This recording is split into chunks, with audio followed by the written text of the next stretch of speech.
Hello guys, welcome back to my channel Sleepy Scientist Zone. As you settle in, let your breath soften, let your shoulders loosen, and allow the quiet rhythm of this moment to guide you gently toward a calmer state. Tonight, we drift not into the sky or among distant stars, but far back into the ancient heart of our own planet, to a time when the world itself seemed to fall into a deep frozen sleep.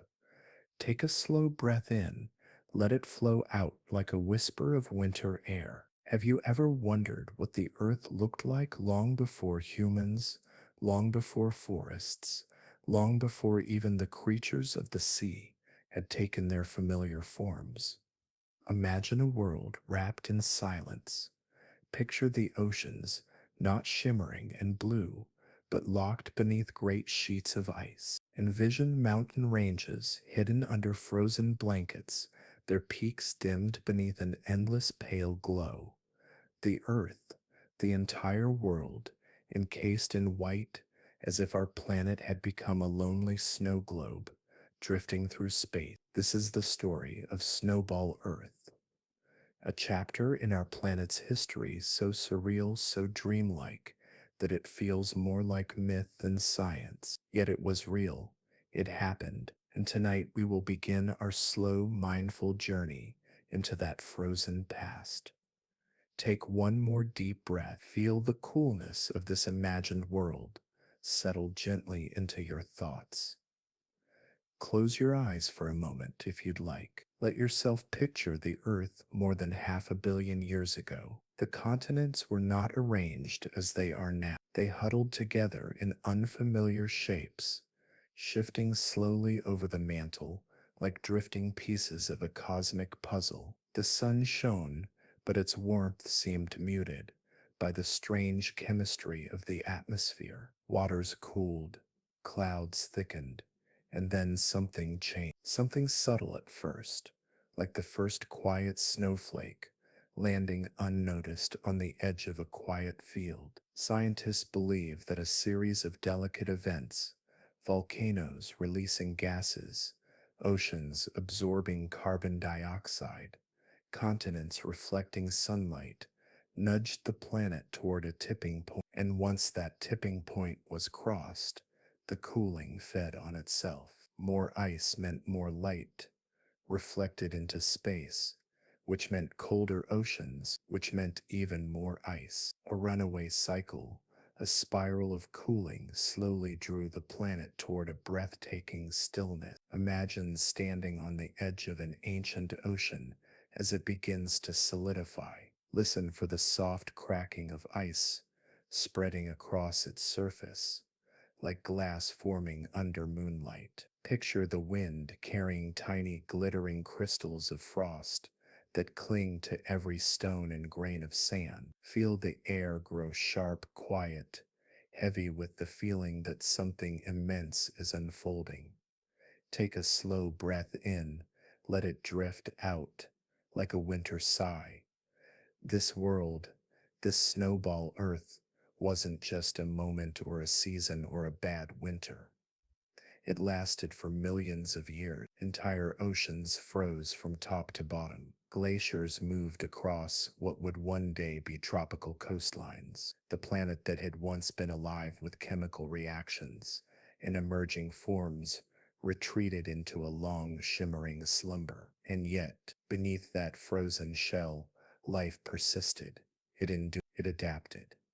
Somewhere in the darkness beneath the ice, tiny organisms clung to existence, waiting patiently for warmth to return. But we are not there yet. Tonight, we are still at the beginning, at the edge of the story, standing before a world about to freeze, feeling the hush before the long planetary night. If you listen closely, you might imagine the Earth exhaling, as if preparing itself for the cold. Have you ever looked at a snow-covered landscape and felt a strange mixture of peace and melancholy? Snow muffles sound. It softens edges. It transforms the familiar into something almost dreamlike. And now imagine that softness stretched across continents, across oceans, across the entire face of the world, an earth where silence reigned, an earth that glowed pale beneath the dim ancient sun. As you picture this frozen planet, allow your mind to wander gently. Let it settle like snow within the quiet pockets of your imagination. This is slow science, mindful science, science for sleep, the kind of journey that opens not just the mind but the senses. Take a warm breath into your belly. Release it slowly, as if letting go of the last lingering warmth before winter settles in. Tonight, we begin with a single question. How does a world freeze? And beneath that question lies another.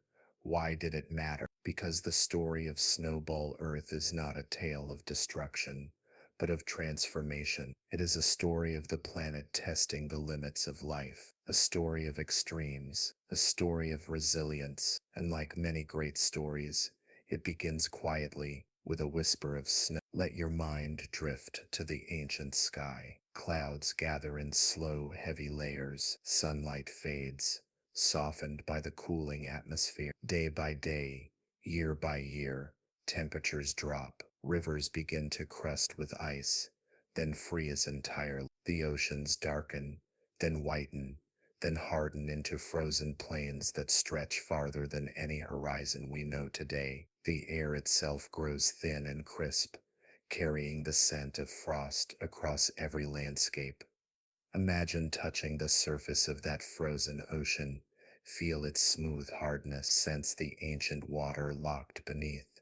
And yet, in the stillness, patterns form, the ice shifts and creaks, frost spreads like delicate feathers, crystals catch the light and scatter it in soft, dreamlike halos. Beauty persists, even in a world gripped by cold. This chapter of Earth's history is not simply scientific, it is poetic. It reminds us that the planet is more dynamic, more mysterious, and more resilient than we often imagine. It reminds us that even in long darkness, life waits, and even in deep cold, stories unfold. Take another deep, unhurried breath.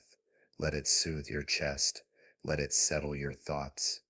As we drift deeper into this tale, remember that Snowball Earth is more than a geological event. It is a testament to how delicate the balance of climate can be, how small changes can ripple outward, how one moment in Earth's deep past can set the stage for extraordinary transformations yet to come. But we will save those transformations for later. For now, we stand at the threshold of the freeze, watching the world slip slowly beneath the quiet weight of ice. Before we transition to the next chapter, allow yourself a reflective moment.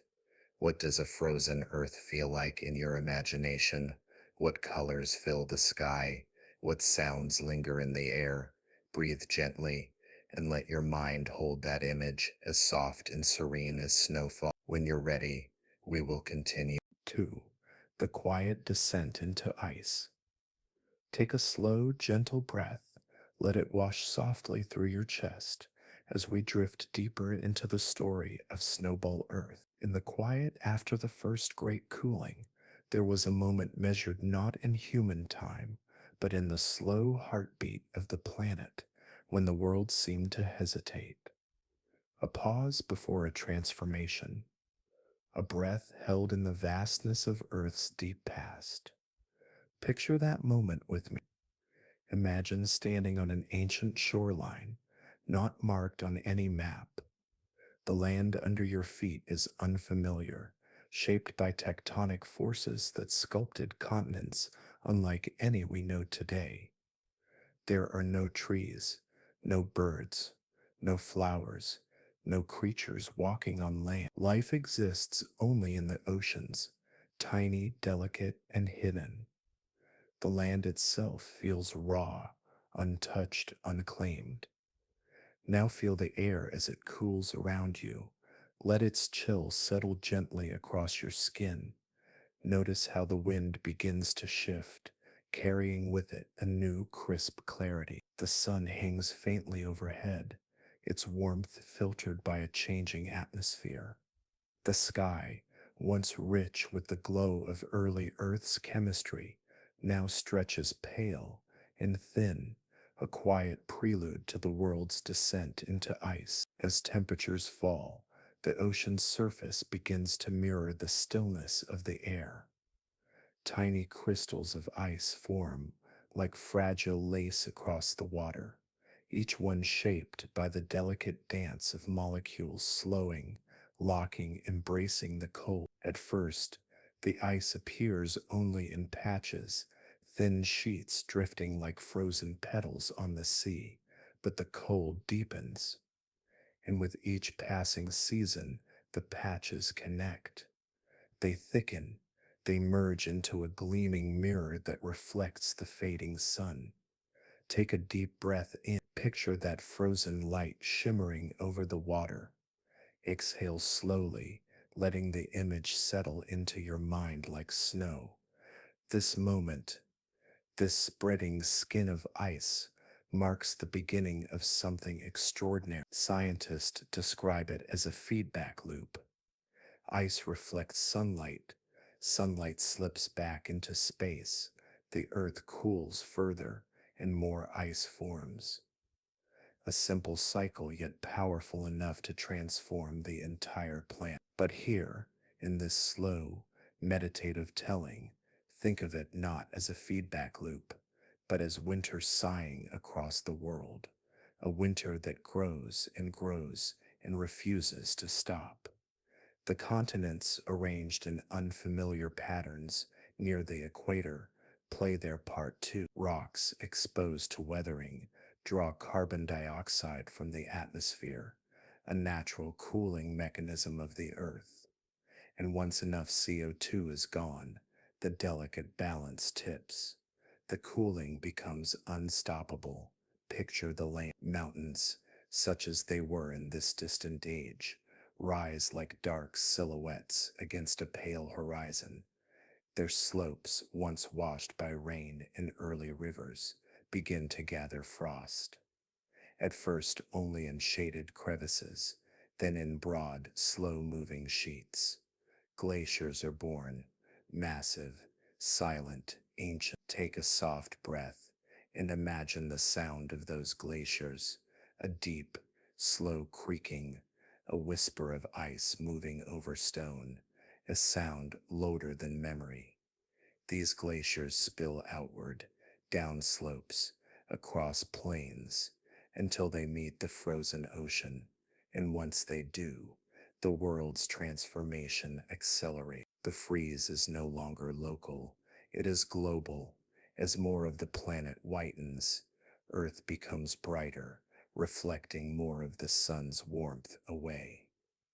Temperatures drop even further. The oceans beneath their icy crust grow colder, darker. The land becomes a vast, shimmering desert of frost and stone. Let your breath ease into a slow rhythm. Inhale clarity. Exhale the image of drifting snow. Now imagine the equator. Our modern equator is lush, warm, alive with tropical rains and dense forests. But the equator of Snowball Earth was a realm of ice, thick, brilliant, stretching thousands of kilometers in every direction. The warmest place on Earth, frozen. Some scientists believe the sea ice reached depths of a kilometer or more, thick enough that no sunlight could reach the ocean below, thick enough to trap the world in silence. Pause for a moment and let your mind rest on that idea, an equator encased in ice. Let the stillness of it settle softly into your thoughts.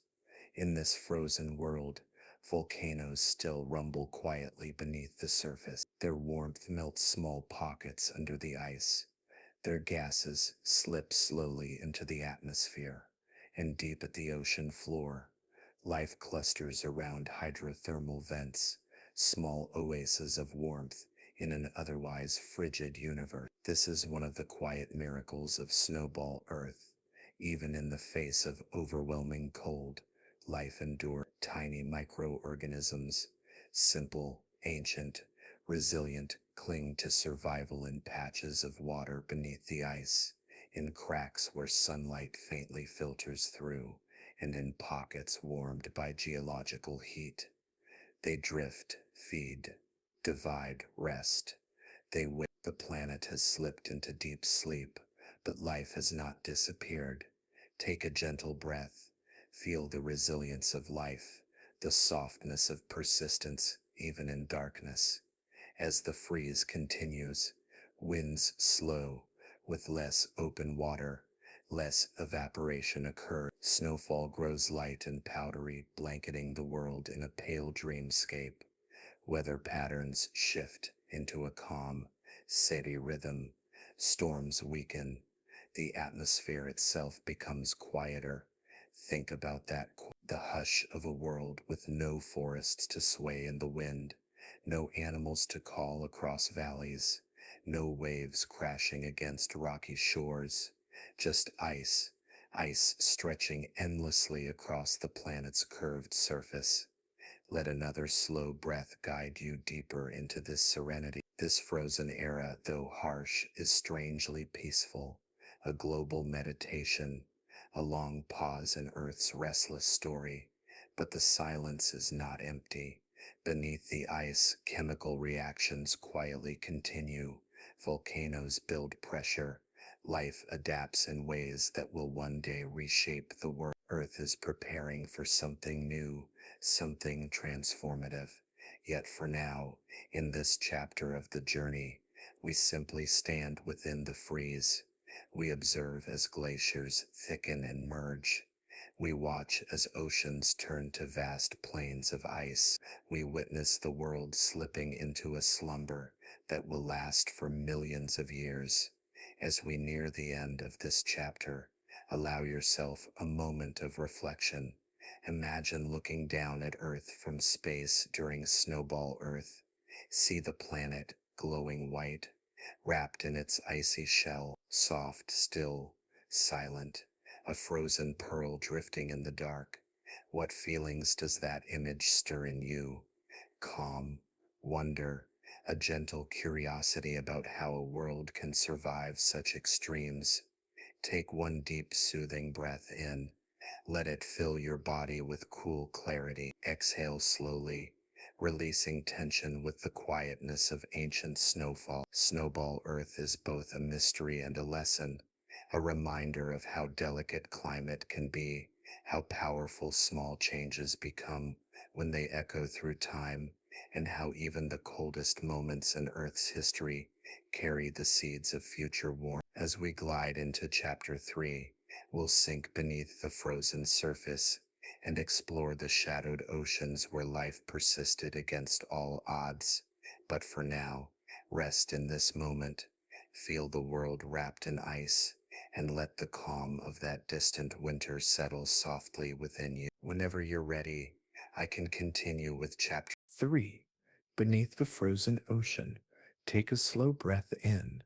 Let it drift outward like a soft plume of mist on a winter morning. Tonight, we journey deeper beneath the gleaming surface of Snowball Earth into the shadowed, silent world hidden under the ice. If you can, close your eyes for a moment and picture that frozen shell stretching across the entire planet, thick, ancient, and shimmering under the faint light of the sun. Now imagine descending through it, through layer after layer of compacted snow and crystallized frost, guided by the quiet pulse of curiosity. With every breath you take, let yourself sink a little deeper into the calm darkness below. Think of the upper layer first. The ice here is pale and cloudy, filled with tiny trapped pockets of ancient air. These bubbles are like little time capsules, sealed during the planet's long sleep. Deeper still, the ice becomes clearer, almost glass-like. It refracts what little light reaches it, bending faint beams into soft underwater halos. And then, after a long, slow descent, the darkness begins.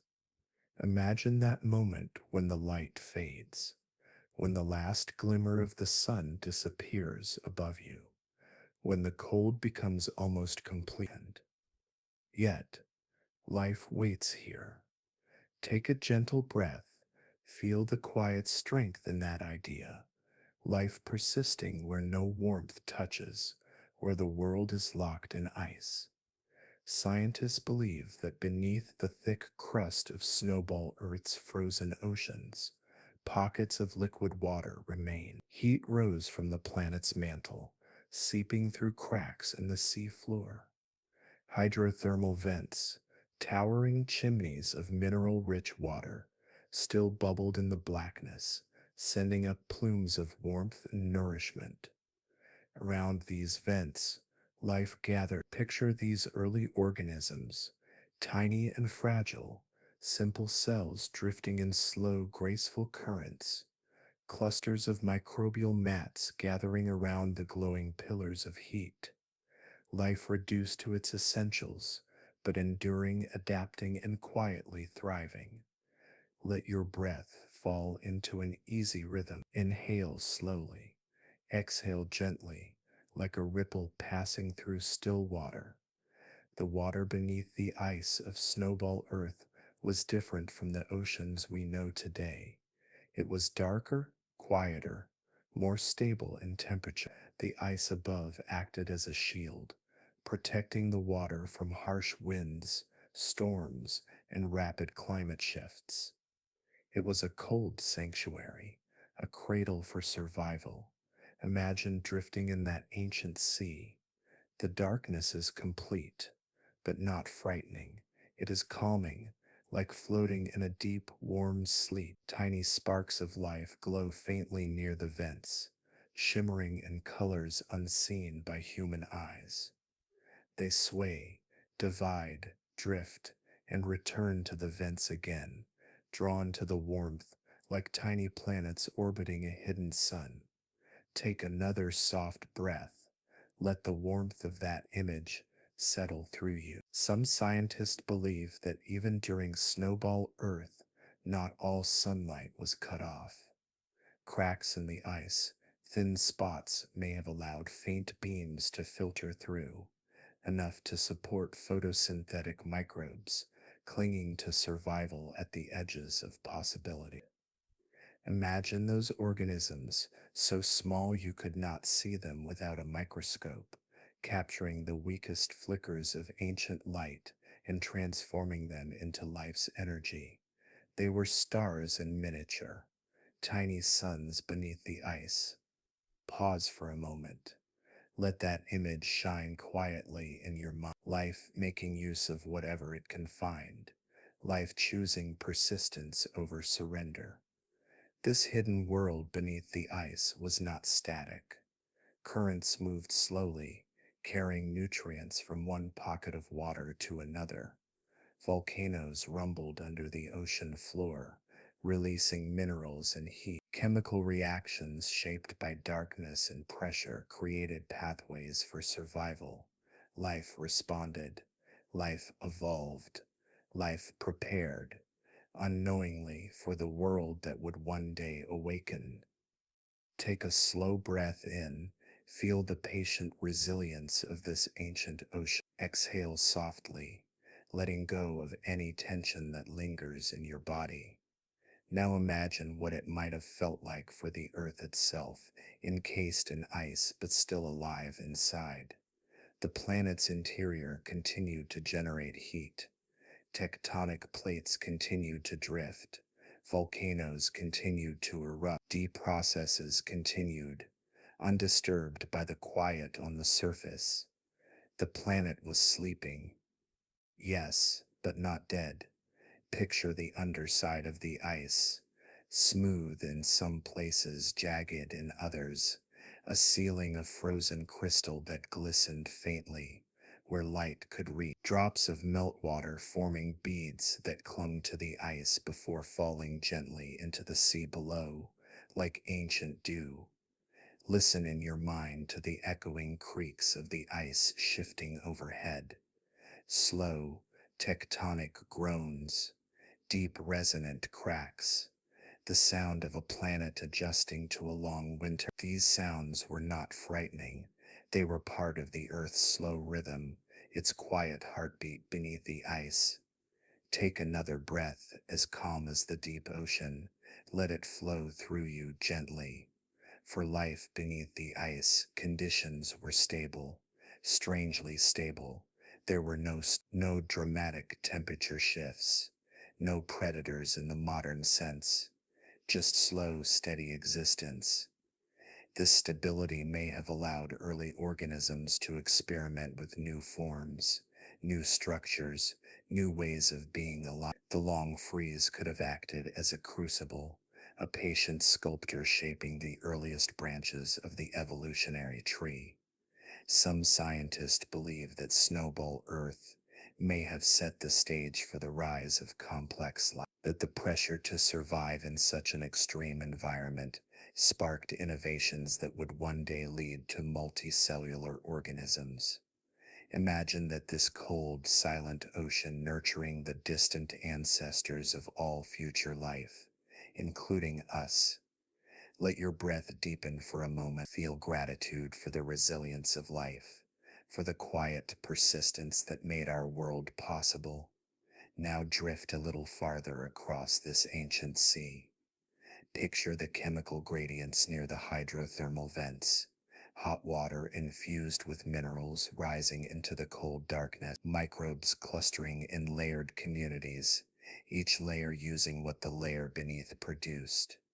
Life forming delicate chains of survival, interconnected like threads of a cosmic tapestry. Even in the coldest global winter the Earth has ever known, collaboration flourished. Take a moment to visualize those microbial cities, tiny, unseen, yet vital. Let the image remind you that even in moments of deep stillness, growth is possible. As time stretched on, thousands of years, then millions, the ice above thickened, but the world below remained steady, a sanctuary in the dark. Life waited. The planet waited. Pressure slowly built inside the atmosphere as volcanic gases accumulated without being absorbed by warm ocean. A transformation was coming, but hidden beneath the ice, life simply continued, patient and enduring. Before we leave this deep ancient sea, take one more slow, soothing breath. Imagine yourself floating quietly beneath the frozen ceiling of the world, weightless, calm, protected by the darkness. Reflect for a moment on the harmony of that submerged realm, a place where warmth and cold danced in delicate balance, where life persisted through the longest night, where the seeds of future complexity waited gently for the thaw. As we move into Chapter 4, we'll rise back toward the surface and explore how this frozen world eventually found its way back to warmth, and how this long sleep of the Earth led to one of the greatest awakenings in planetary history. The slow gathering of warmth. Take a deep, unhurried breath. Let it ease into your lungs like the first hint of warmth, returning after a long, silent winter. Tonight, we rise gently from the dark waters beneath the frozen ocean and drift toward the turning point in our planet's ancient story, the moment when Snowball Earth began to stir, ever so slowly, from its icy sleep. Imagine yourself floating upward through the shadowed water. Feel the temperature shift, subtle at first, like a whisper brushing the surface of your skin. Above you, the ice stretches thick and limitless, yet even something as vast as this frozen shell cannot last forever. All stories, even those carved in ice, must eventually change. For millions of years, Earth drifted in silence beneath its shimmering crust. On the surface, glaciers spread across continents, and oceans lay sealed beneath layers of frost. Winds softened, clouds thinned. The world entered a stillness deeper than any winter we know. But inside the planet, forces continued to gather, patient and persistent. Take a slow breath in, exhale gently, imagining that ancient pressure rising deep beneath the ground, Volcanoes never truly slept. They murmured in the dark, sending tremors through the rock, releasing gases into the frozen atmosphere above. Each eruption added carbon dioxide, CO2, into the air. In a warm world, this gas would be quickly absorbed by oceans or drawn into the weathering of rock. But in Snowball Earth, everything was locked in place. The oceans were sealed by ice. Weathering all but stopped. The planet had no way to remove the accumulating gas, and so CO2 began to build. Picture it like breath slowly filling a sealed chamber. Quiet, gradual, patient. Over thousands, then millions of years, the amount of CO2 increased. The atmosphere thickened, the greenhouse effect. Earth's natural blanket grew warmer and warmer, even against the planet's gleaming white surface. Imagine standing on the frozen shoreline during this time. The world around you is still a realm of ice, glittering and pale. But if you close your eyes, if you breathe deeply, perhaps you can feel it, the faintest hint of warmth somewhere beyond the horizon, a warmth gathering strength in silence. Take another breath, letting the idea settle softly. As CO2 accumulated, the greenhouse effect slowly intensified. Sunlight that once bounced easily off the icy surface began to linger, trapped by the thickening atmosphere. Temperatures rose, slowly, delicately, yet undeniably. This warming did not begin with sudden cracks or dramatic melting. It started in small, invisible ways. Tiny changes in air temperature, slight thinning of ice in isolated regions, meltwater forming microscopic channels inside glacial walls. Imagine the ice from below, a ceiling of crystal beginning to soften, molecules loosening their rigid bonds, a faint glow appearing in places once pitch black. Take a soft breath in, let it drift out like the slow drip of meltwater falling into the sea. But the planet did not warm evenly. Some areas remained locked in deep freeze, untouched by the first signs of change. Others shifted in gentle rhythms as geological heat from below met the growing blanket of greenhouse gases above. Volcanoes played a crucial role here. Picture them under the ice. Vast mountains hidden beneath oceans, their peaks glowing with molten fire. Each eruption added more CO2, inching the planet closer to the tipping point.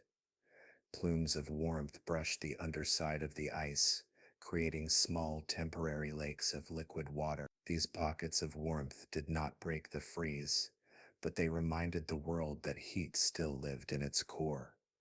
Take a slow breath. Imagine the earth breathing with you, warming, expanding, preparing. Above the frozen crust, sunlight continued its gentle struggle, most of it reflected off the ice like light from a mirror. But as the atmosphere thickened, more of that light was held in, its energy caught in a growing blanket of warmth. Consider how delicate this balancing act is. A few molecules here, a few degrees there. Over the span of millions of years, these small changes became monumental. Now imagine this shift from the perspective of space. See Earth still gleaming white, still wrapped in ice, but surrounded by a thicker, heavier, subtly glowing blanket of gas. The planet looks the same, yet the air around it hums with potential. Take a moment. Let the sense of slow transformation wash over you. Scientists believe that eventually the CO2 concentration climbed to levels far higher than anything the planet had ever experienced before, or the greenhouse effect became so strong that even the bright, reflective ice could no longer keep the world cold. Something had to give. Picture the equator, the cold heart of Snowball Earth, beginning to soften. The ice grows thin. Sunlight, that once skimmed uselessly across its surface, starts to warm the upper layers.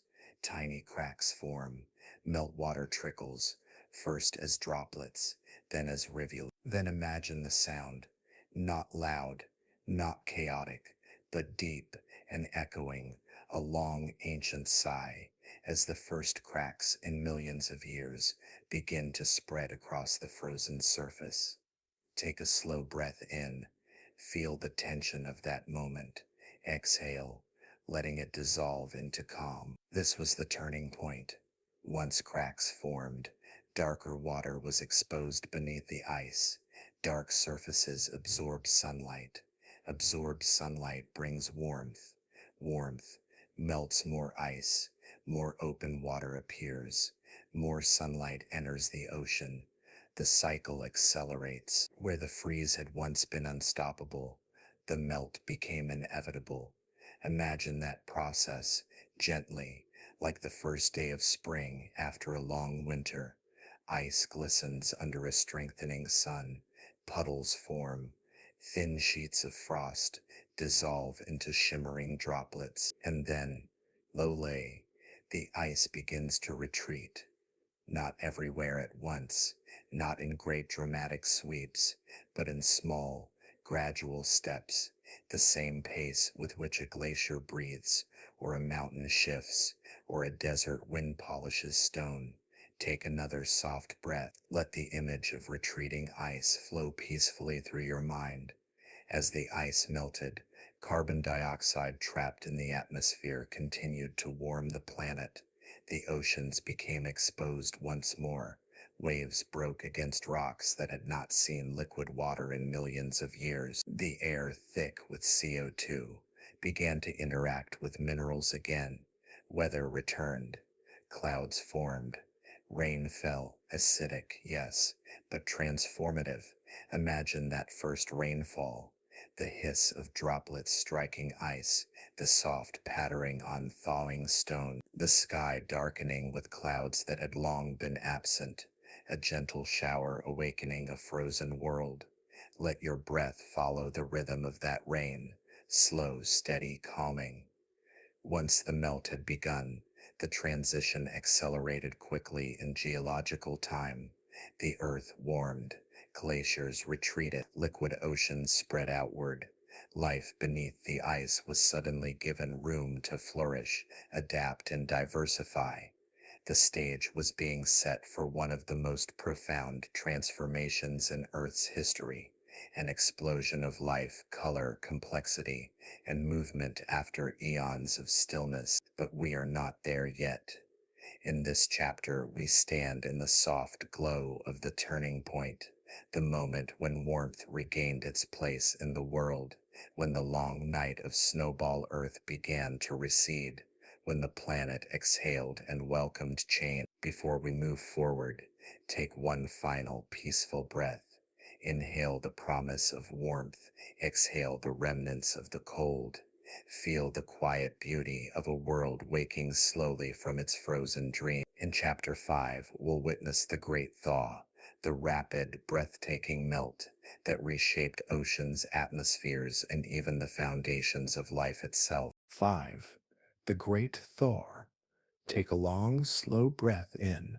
Hold it gently, like a warm ember cupped between your hands, and exhale softly, letting the warmth melt into your body.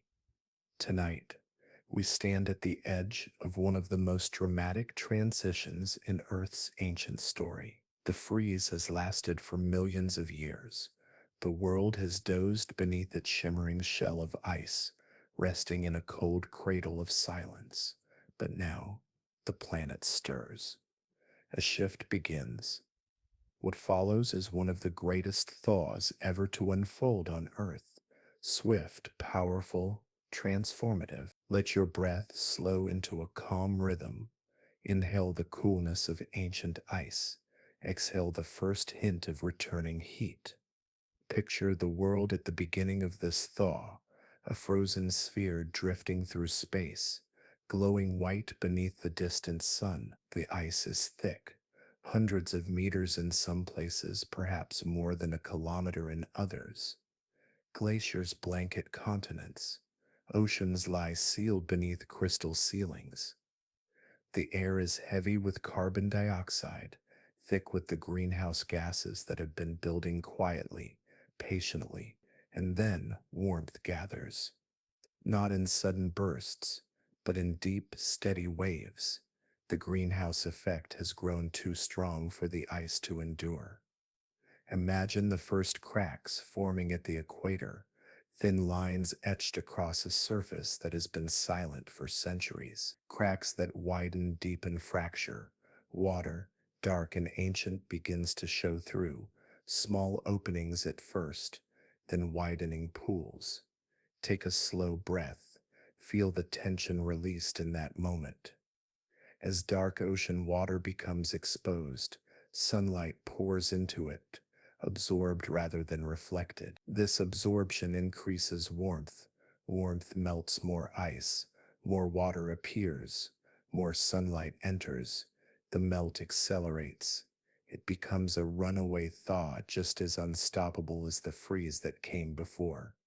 Picture a world awakening with surprising speed. Glaciers retreat across continents, leaving behind freshly carved valleys and polished stone. Mountains emerge, dripping with meltwater. Ocean ice fractures in vast sheets that drift, break apart, and dissolve into waves. If you listen closely in your mind, you might hear the deep groaning of the ice shifting, the distant thunder of glaciers collapsing, the soft hiss of water flowing into newly formed rivers. Take a gentle breath. Let the soundscape of a world thawing surround you. Above this thawing world, the atmosphere shifts dramatically. For millions of years, CO2 has built up unchecked. Now, with open ocean and exposed land, the planet begins to absorb that carbon dioxide again. Warm rains fall, acidic, yes, but cleansing, transform. They wash over the land, dissolving minerals, feeding the oceans with nutrients, restarting chemical cycles that had been paused for ages. Imagine the first rainfall hitting the ice, cold droplets striking a thawing surface, soft taps growing into a pattering rhythm, then into a gentle roar as rain becomes part of the world once more. Let your breath follow the pattern of that rain, steady, soothing, cleansing. As the glaciers melt, vast amounts of water pour back into the oceans. Sea levels rise, currents reawaken, swirling warmth through waters that have been still for millennia. The ocean's chemistry changes, suddenly, dramatically. Minerals washed from land feed microbial life in explosive new ways. Beneath the thawing ice, the organisms that survived the freeze now flourish. Imagine them drifting upward toward newly opened waters, like seeds carried toward sunlight after a long winter. Single-celled life begins to bloom in enormous quantities, spreading across oceans that are now stirring with warmth and light. Take a slow breath. Let the image of glowing microbial blooms drift through your mind. This biological awakening is sometimes called the post-snowball boom, a sudden surge in life's activity, a blossoming of diversity, a recharging of the planet's biological engine. And this reawakening affects the climate even further. Photosynthetic organisms pull CO2 from the atmosphere, helping stabilize temperatures. Chemical cycles resume, clouds form anew, weather patterns shift into familiar rhythm. The world transforms quickly, geologically speaking, in a span of thousands of years rather than millions. Ice retreats toward the poles, oceans turn from black to blue, sky shifts from pale to deeper shades. The planet breathes again. Imagine that first sunrise on a nearly thawed world. The sun lifts above the horizon, reflecting not on a sheet of frozen white, but on rolling waves of liquid water.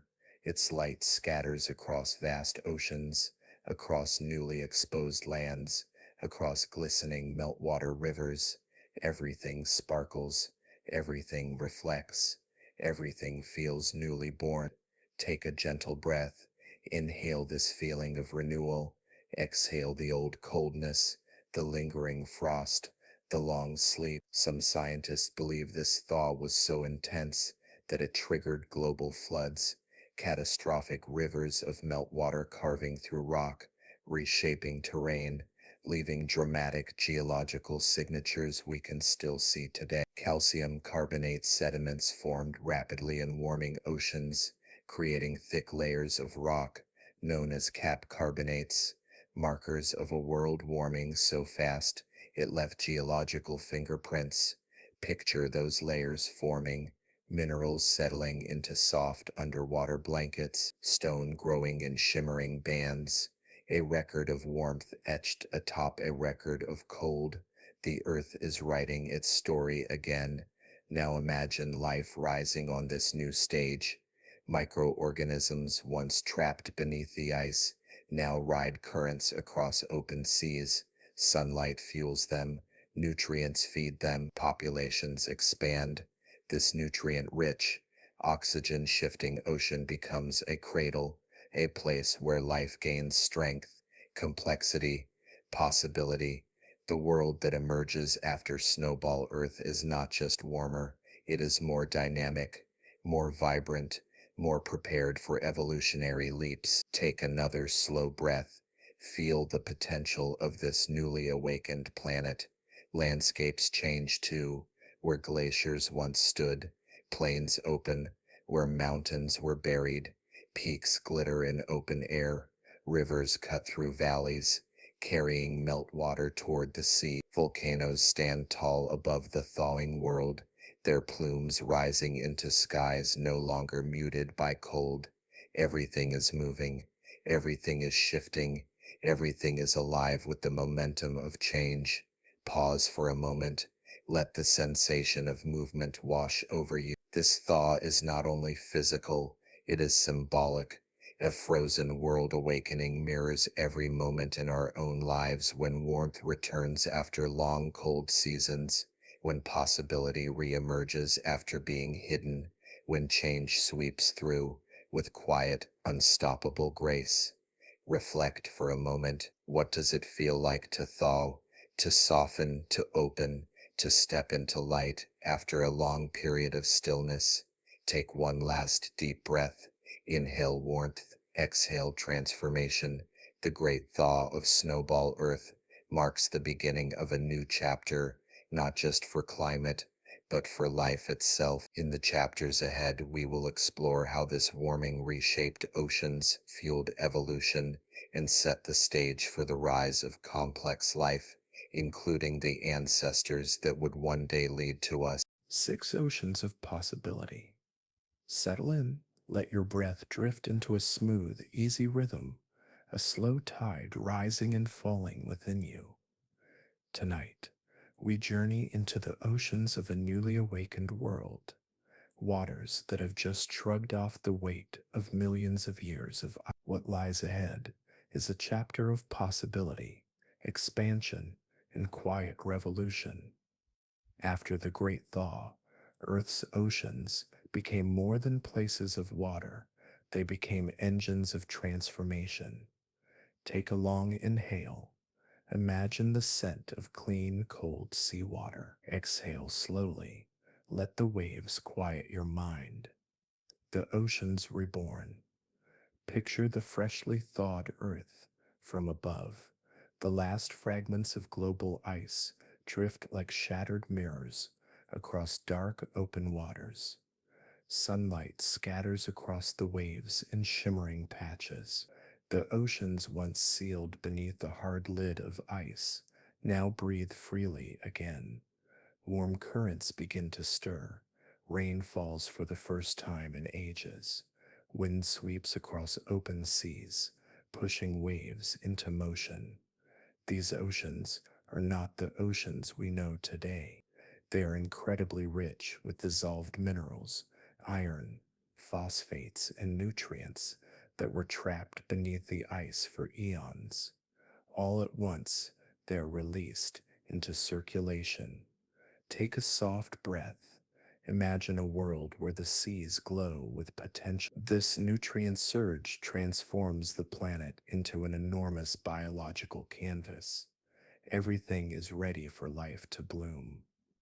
The microbial awakening.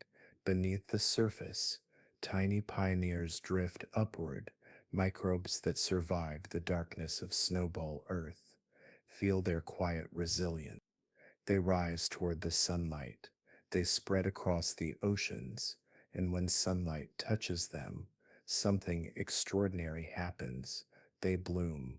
A vast expansion of photosynthetic microbes, cyanobacteria, algae, and other tiny architects of life sweeps across the oceans. From the equator to the poles, green swirls appear like watercolor strokes painted across the sea.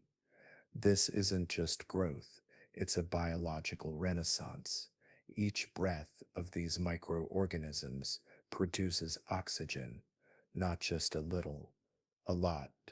Slowly, steadily, the atmosphere shifts. The oceans grow more oxygenated, changing in chemistry, preparing the world for something it has never known before. Complex life. Take a deep breath in. Feel the rising oxygen on this ancient world, mirrored by your inhale, and release slowly. A planet learning to breathe again as microorganisms flourish. They change everything.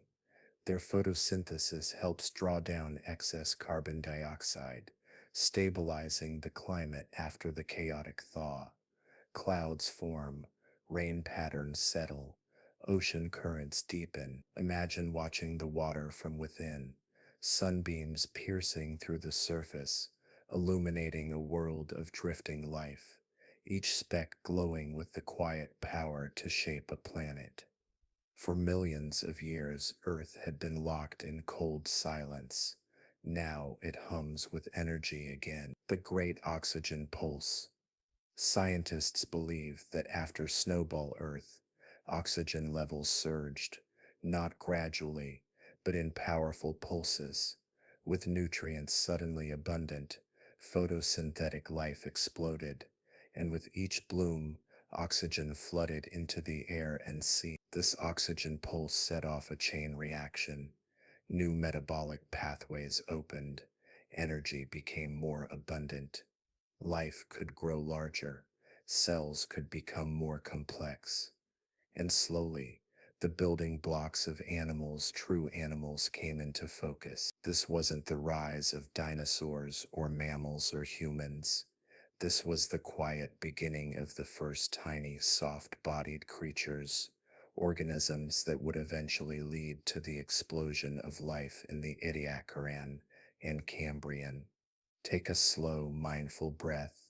Inhale the sense of potential. Exhale into the calm of this new world, the dance of currents and life.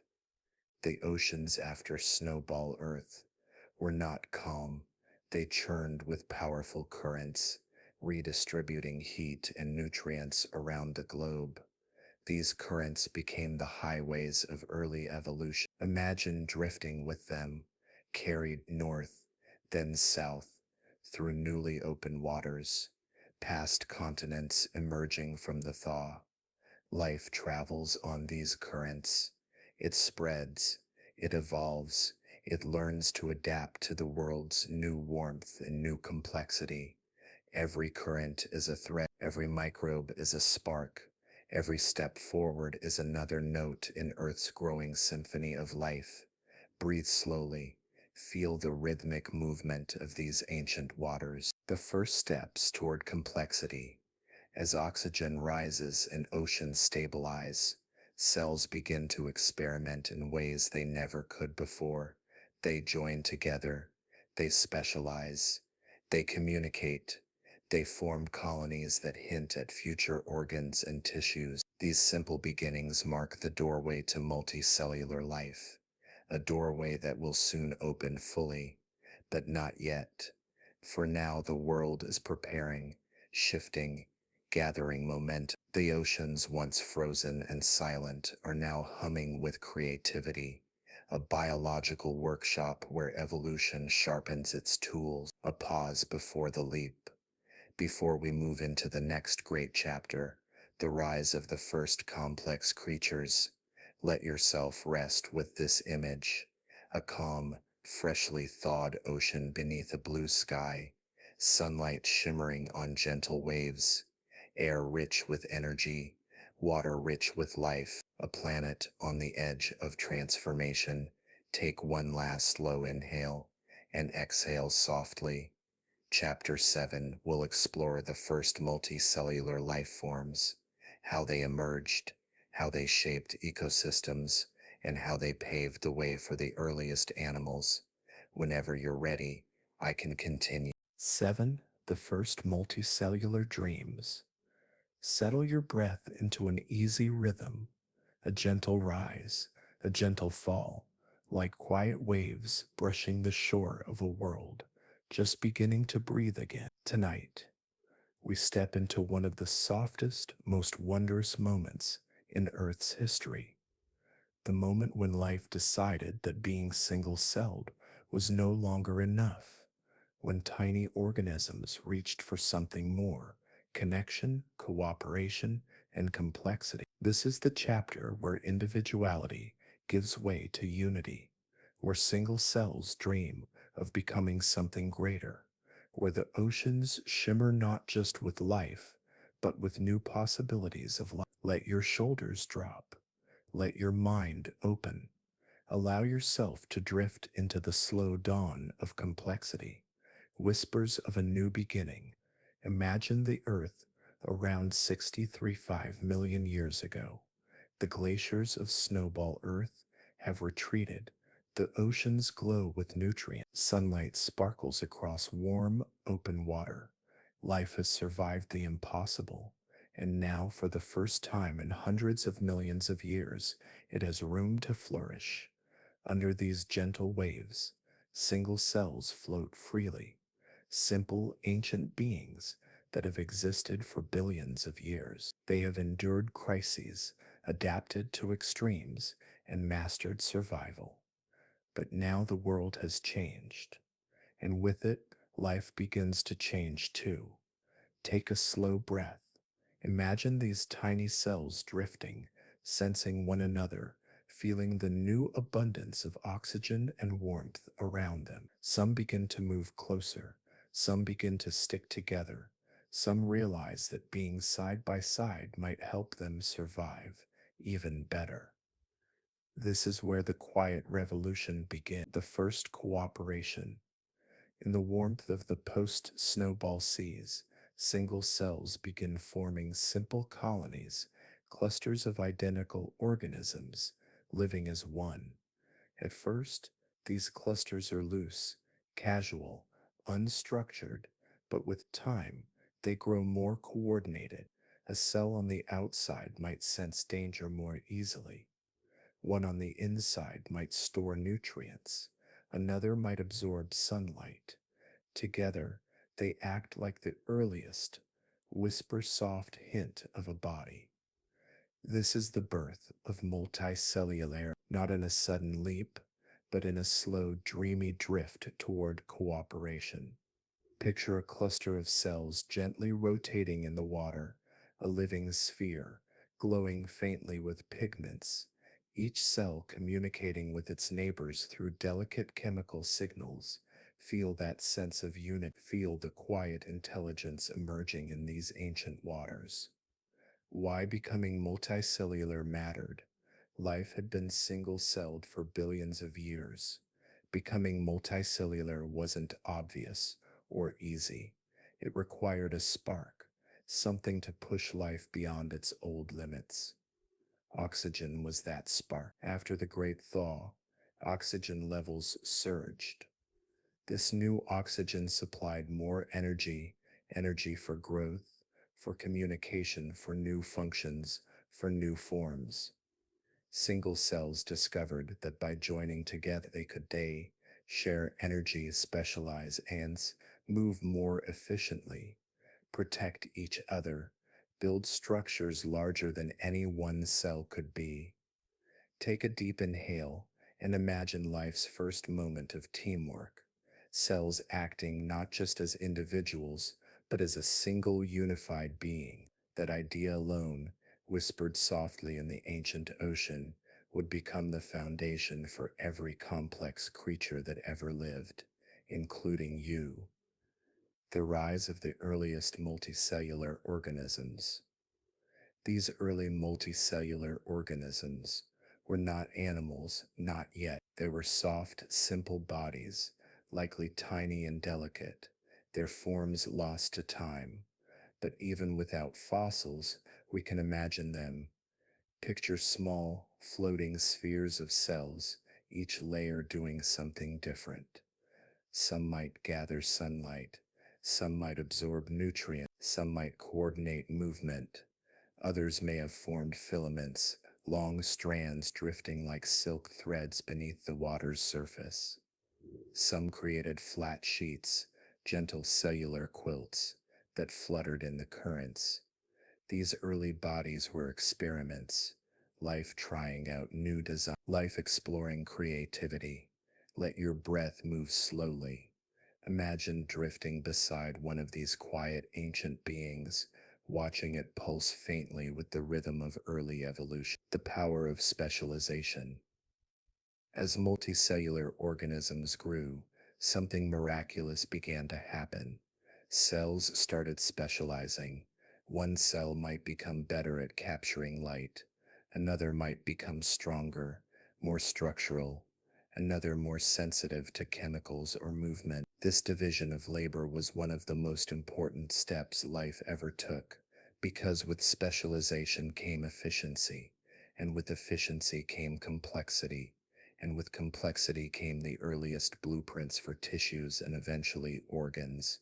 Cells learned to trust each other, to depend on one another, to surrender individuality for the sake of the entire organism, a soft cooperative symphony, a delicate choreography of purpose. Take a slow breath in. Imagine thousands of tiny cells working in harmony. Exhale into the calmness of that unit, a more connected world. Multicellular life didn't rise alone. The oceans were filled with swirling nutrients and oxygen, and the world's chemical cycles stabilized after the chaos of the Great Thaw. Currents blended warm and cool waters. Storms passed overhead, stirring the surface. Sunlight filtered down in shimmering beams. This connected world encouraged cells to connect too. Life became a network. Organisms became communities. Communities became creatures. In this vast glowing ocean, the earliest multicellular beings filled their world with new interactions, competing, cooperating, growing, dying, leaving behind the tiniest traces that would pave the way for evolution's next big leap, setting the stage for animals. These first multicellular organisms eventually gave rise to something even more extraordinary. The earliest animals, soft-bodied, delicate, and strange by today's standards. These ancient creatures were the direct descendants of multicellular pioneers. Without the experimentation of these early cell clusters, without their attempts at cooperation, animals would never have existed. Every fish, every insect, every bird, every mammal, every living body that moves, breathes, and senses traces its origins back to cells that once drifted in the quiet post-snowball seas, dreaming of something more. Let that thought rest softly in your mind. A long inhale, a peaceful exhale, reflection and rest. Before we drift onward, pause with this vision. A calm ocean bathed in early sunlight, tiny multicellular organisms floating gently, glowing like small lanterns beneath the surface. A world full of new beginnings, where the first steps toward complexity are unfolding with quiet determination. Feel that slow unfolding inside you, a sense of promise, a sense of patience, a sense of growth.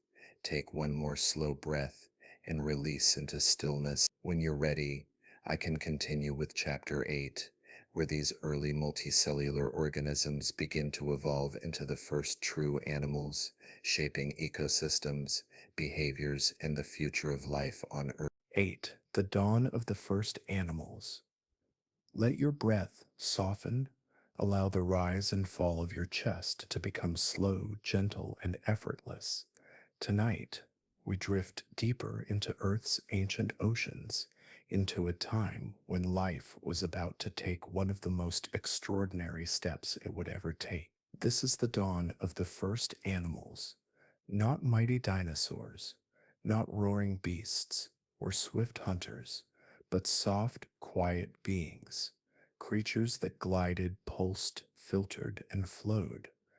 The world at this time was calm, warm, and overflowing with possibility. And in this quiet cradle, life began to experiment with bodies far more complex, coordinated, and beautiful than anything that had ever existed before. Breathe in slowly. Let the ancient water fill your imagination. Breathe out gently. Let yourself drift into the earliest animal dream, a calm ocean before the bloom. The earth, now free from the icy grip of Snowball Earth, had been healing for millions of years. Sunlight reached the ocean's surface again. Storms resumed their seasonal dances. Nutrients flowed through warm currents, filling the seas with rich potential. Floating within this quiet world were the early multicellular pioneers, simple clusters of cells, drifting gently like tiny drifting lanterns. But evolution rarely sleeps, especially when the world opens its doors to new possibilities. As oxygen levels continued to rise, these simple organisms found that they could afford to grow larger, to interact more, to explore new shapes and forms. The stage was set for a transformation unlike any before. Take a deep breath. Imagine an ocean glowing with gentle swirls of life, each swirl a whisper of what is about to come. The first steps toward animal forms. Animals did not appear suddenly, they emerged slowly, organically, a result of countless small experiments etched into the movements of ancient cells. Picture tiny multicellular organisms beginning to coordinate their movements, communicate with more precision, digest food collectively, respond to their environment in unified ways. Over millions of years, these experiments gave rise to the earliest recognizable animals. They were soft-bodied, they were delicate, and they had no bones, no shells, no hard exteriors to mark their presence in stone. But they lived, and they changed everything. Slowly inhale, feel that quiet shift from simple life to animal life. Exhale softly, let the transition wash through you. Meet the earliest animal ancestors. Scientists still debate the identity of the very first animal, but many lines of evidence suggest it may have been something simple, something that resembled a sponge. Sponges are humble. They don't have neurons. They don't move. They don't hunt. But they are animals, true animals, with specialized cells, body organization, and the ability to filter nutrients from the water.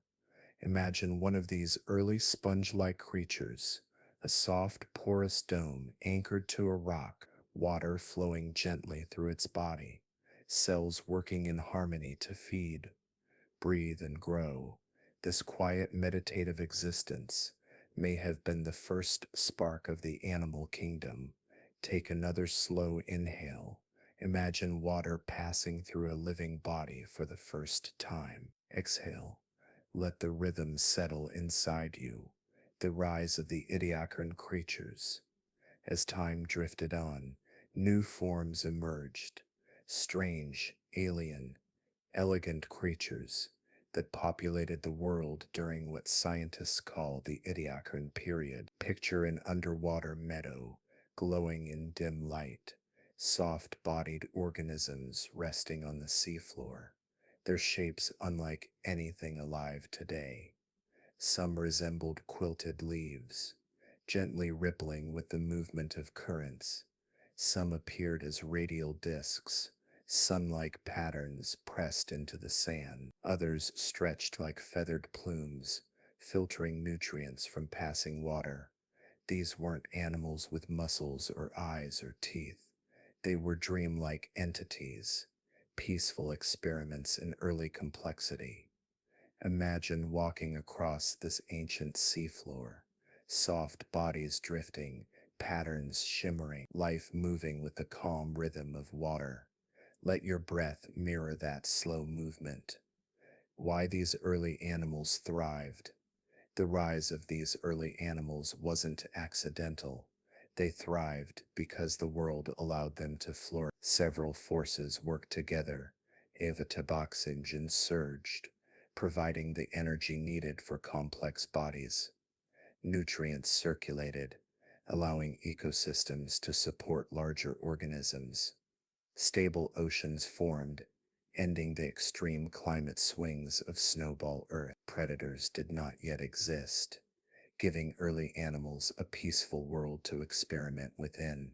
For millions of years, the seas were quiet gardens of innovation, a time when life could explore new forms without fear. Imagine evolving in such a world where growth is gentle, safe, and unhurried. Let your breath flow comfortably, like a drifting current. Movement, a new kind of miracle. Eventually, some early animals began to move slowly, cautiously, but deliberately. Imagine a soft, jelly-like creature gliding along the seafloor. Imagine a delicate organism pulsing its body to rise slightly above the sand. Imagine the earliest traces of locomotion, marked as faint trails in ancient sediment. Movement changed everything. It allowed exploration. It encouraged new feeding strategies. It introduced competition. It increased interaction with the environment. With movement came choice. With choice came behavior. With behavior came the earliest hints of what evolution would soon shape into full ecosystems. Take a peaceful breath. Feel the quiet courage of the first animals exploring their world, is sensing the world, even before they had eyes or ears. Early animals began to sense gradients as water flow, pressure changes, light and shadow, vibrations through the seafloor. Picture a soft-bodied creature lifting slightly, turning its body toward a source of nutrients, detecting the faint signature of food, drifting in the water. This ability to respond to the world was another major step, a step toward complexity, toward interactions, toward the future. Exhale softly. Imagine a world being perceived for the first time. A quiet revolution. These early animals may appear simple, but they represent one of the greatest revolutions in Earth's history. They were the ancestors of jellyfish, worms, insects, fish, reptiles, birds, mammals, humans. Every creature that would one day live, breathe, and move across the earth owes its existence to these early innovators. Their world was soft, slow, and peaceful, a world where evolution was gentle and unhurried, a world that nurtured the very beginnings of animal life. Take a deep, calm inhale. Let the weight of that history fill you with wonder. Exhale slowly.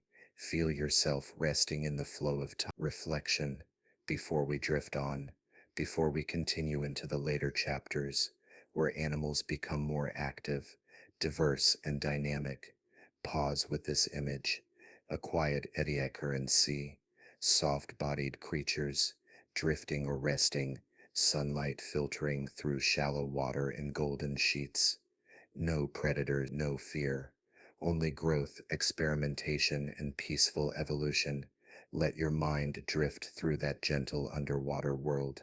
Let your breath mirror the slow motion of the ancient time. When you're ready, I can continue with chapter 9, where the calm Ediacaran world begins to shift, and life prepares for the great evolutionary fireworks of the Cambrian explosion. 9. The quiet before the Cambrian light. Let your breath soften once more. Let the air flow in with the gentleness of a rising tide. and let it fall with the serenity of a fading wave. Tonight, we drift into a moment of profound stillness in Earth's ancient oceans, a moment suspended between two eras, the peaceful Ediacaran world and the approaching storm of innovation that would become the Cambrian explosion. This is the chapter of of world on the edge of transformation. The ancient seas are calm. The early animals drift without fear. Life is soft, slow, and steady, but beneath that calm surface, changes whisper like unseen currents. Nutrient cycles shift. Oceans rearrange their chemistry. New environments appear, and life, sensing the coming change, begins to respond. Take a slow inhale. Feel the stillness of a world gathering its strength. Exhale gently. Let yourself sink into the quiet before the burst of complexity. A world in suspense. Picture the earth around five continents drift in unfamiliar shapes, their coastlines braided with warm, shallow seas. Storms pass overhead in gentle rhythms, feeding the oceans with minerals and life. The seafloor is a patchwork of early creatures, frond-like organisms, swaying gently, disc-shaped beings resting like soft flowers, tube-like forms anchored quietly in the sediment. Above them, the water is a drifting dance of plankton, microbial clouds, and tiny multicellular beings. Everything is calm, everything is slow, everything is peaceful, but evolution is patient, not idle, and beneath this serenity, subtle shifts begin to accumulate, small changes that will soon cascade into something breathtaking. Take a breath in, hold the stillness, the chemistry of change.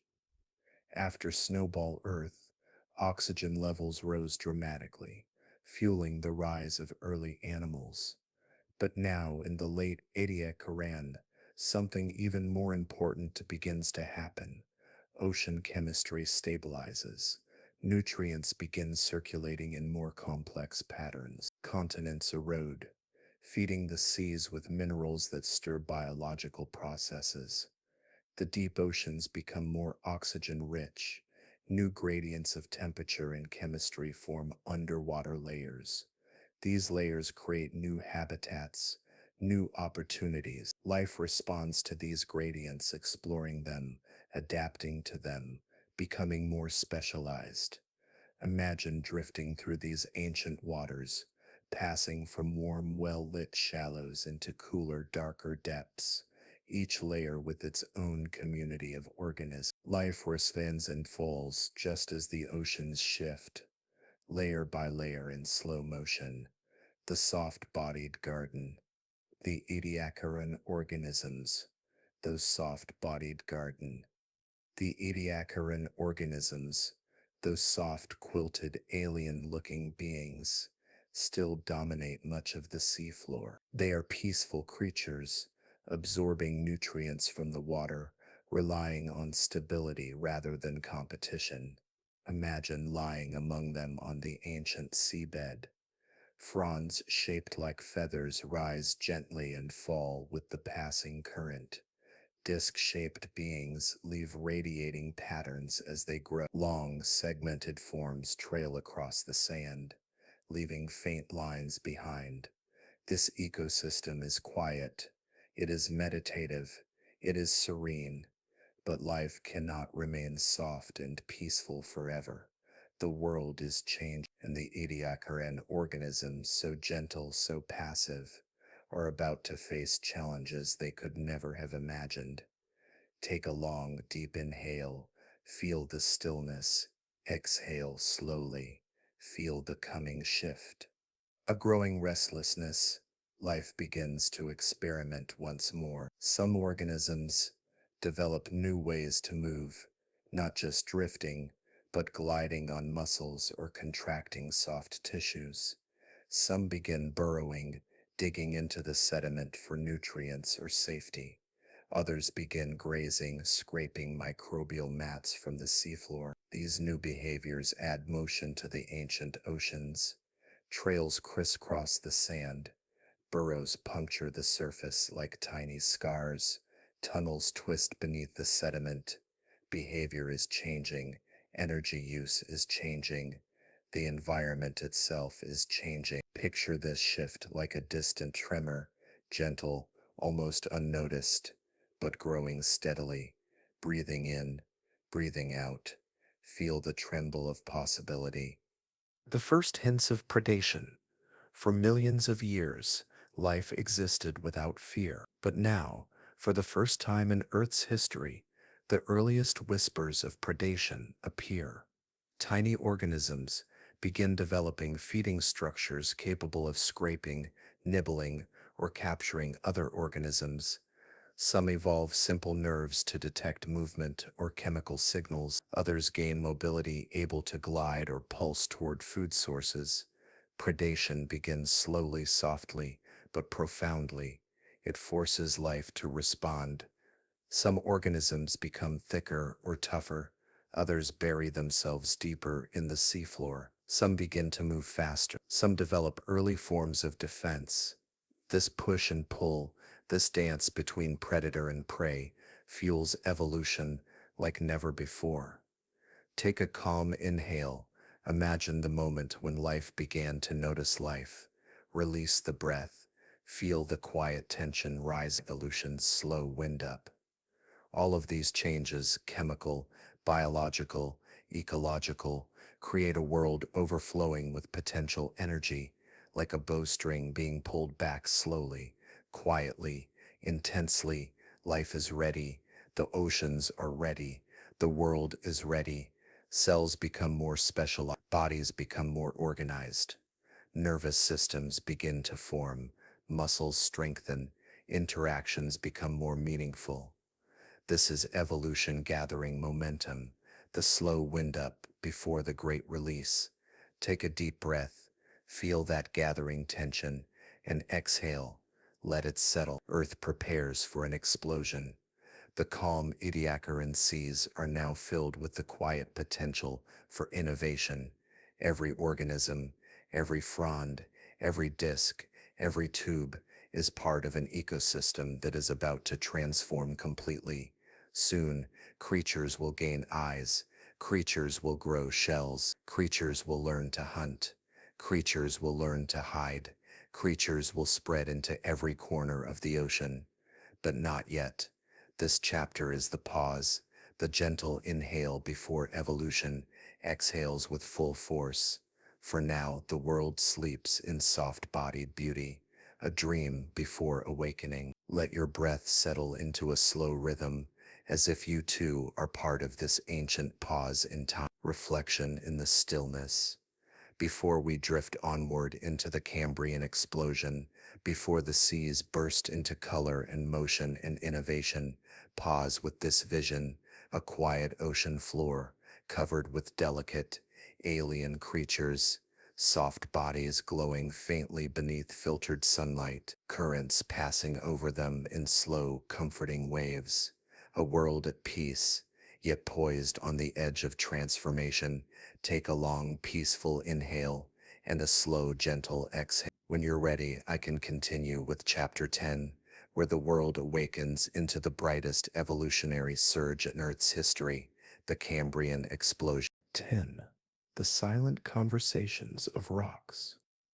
Imagine for a moment lowering yourself into a deep, steady breath, letting the world around you soften, and allowing your thoughts to drift to a place where time stretches far beyond anything the human mind is built to measure.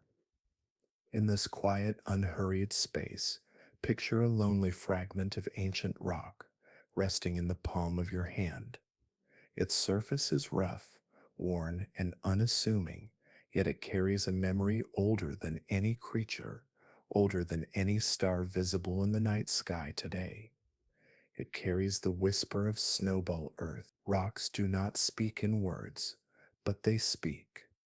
They murmur with minerals, sigh with structure, and echo with the passage of worlds. that lived and died long before us. And in the stillness of a drifting mind, we can listen to them. We can tune ourselves to their language, a language shaped not by sound, but by time itself.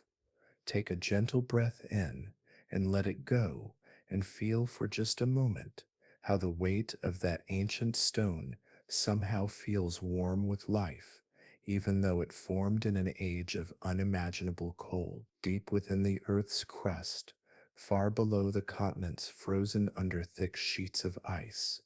Chemical reactions continued as if unaware that the surface had fallen silent. The planet, wrapped in light so faint and skies so pale, still turned its internal gears. Iron oxidized, carbonates crystallized, layers of sediment, gently drifting across ocean floors, slowly accumulated even under miles of ice. These layers compacted, they hardened, they fused into stories, and those stories waited patiently, quietly, until our small human hands one day uncovered them. Scientists exploring Snowball Earth's mysteries often turn to these rocks because the ice erased so much. Yet the stones preserved what the cold could not take. Imagine walking into a canyon where the walls rise like frozen waves of time, each stripe of mineral a sentence, each fracture a soft punctuation. Imagine the wind brushing against these walls and carrying with it the faintest echo of ancient waters that once touched these stones. Even the silence becomes a kind of music, a soft hum of mindful science, a reminder that the planet remembers everything. One of the most important storytellers from that frozen age is a type of rock known as a cap, smooth, pale, layered, like delicate sheets of pressed snow. These rocks formed right after the global glaciers melted. They rest on top of rough, dark glacial deposits that sit like the fingerprints of an ancient freeze. Picture the contrast: rugged stones formed under crushing ice, instantly giving way to gentle layers of carbonate that suggest warm, rising seas. It's like turning the page from a harsh, cold chapter into one filled with gentle sunlight. The rocks themselves feel like they are exhaling after holding their breath for millions of years. If you stand before a cliff made of these layers, and if you let your breathing fall into a smooth, slow rhythm, it becomes easy to imagine the transition. The planet warming, the ice retreating, the seas swelling, the atmosphere thickening with carbon dioxide accumulated over countless trapped years. And in that moment of geological release, life doesn't merely return, it expands, as if encouraged by the sudden generosity of the world. The rocks remember this shift. They record the change with precision and grace. Other stones formed during Snowball Earth tell different stories. There are drop stones, large rugged chunks of rock dropped into fine sediments from melting icebergs. To see them is to feel something almost magical, a boulder resting in clay as soft as ocean silt, a puzzle piece only ice could deliver. Imagine that moment millions of years ago, an iceberg slowly drifting over a calm ocean surface, carrying with it a stone ripped from some distant landmass, and then, with a gentle slip, letting it fall through the water to settle into silence. There is something soothing about that image, a reminder that even during the planet's coldest and most difficult era, movement continued, quiet and graceful. Then there are banded iron formations, rocks streaked with deep reds, blacks and metallic grays, shimmering like the inside of a dream. Some of these formations reappeared during Snowball Earth after disappearing for more than 1 billion years. Their return is like a surprising and beautiful guest appearance in Earth's history. They whisper of oceans low in oxygen, seas covered in ice, and chemical reactions that only occur when the world slips into deep stillness. If you trace your fingers along the polished surface of such a rock, it feels almost like touching a frozen memory, a moment when the world changed its rhythm. Take another quiet breath. Let your shoulders loosen and imagine the earth itself as a storyteller sitting by a calm fire, sharing slow tales of endurance and transformation. The rocks are its pages, the minerals are its ink, and the Snowball Earth chapters are written in strokes, both harsh and delicate, like poetry etched over millions of years. As scientists read these rocks, they do so with curiosity, but also with reverence. Dating the minerals reveals when freeze began and when it ended. Analyzing oxygen isotopes uncovers temperatures like a fossilized weather report from a world locked in ice. Tracing magnetic lines within crystals shows how continents drifted, while frozen, slowly migrating like sleepwalkers across a white, silent globe. All of these clues, gathered carefully and patiently, guide us through the ancient cold. There is something deeply comforting in the thought that knowledge can be held in stone, that the earth, in all its slow wisdom, chose to keep a record of its deepest winters so we might learn from them, so that in moments when our own world feels uncertain, or when our thoughts feel frozen or overwhelmed, we can look to these rocks and see that even the harshest ice eventually melts. Even the longest night ends in sunlight. Take a soft breath in, hold it for a moment, and gently let it out. Feel the quiet strength of that breath, the way it flows, the way it carries you. In the same way, the rocks carry the memory of Snowball Earth. Their strength is patient, their wisdom calm, their story steady and grounded. Listening to them is like listening to an ancient lullaby, a slow science lullaby, reminding us that change is natural, cycles are inevitable, and transformation can be both gentle and profound. As we prepare to drift into the next chapter, let your mind rest in the stillness these ancient stones create. Picture them glowing softly in the twilight of deep time, each one a lantern guiding us forward. Let your breathing become steady, peaceful, rhythmic, like waves touching a quiet shore. And as the last grains of chapter 10 settle, allow a moment of reflection. Feel gratitude for the earth's patience, for its ability to remember, and for the stories it shares with anyone willing to listen. When you're ready, we'll follow those stories into the next chapter, where the frozen world begins to tremble with the first hints of rebirth. 11. The first cracks in the endless winter. Take a slow, unhurried breath.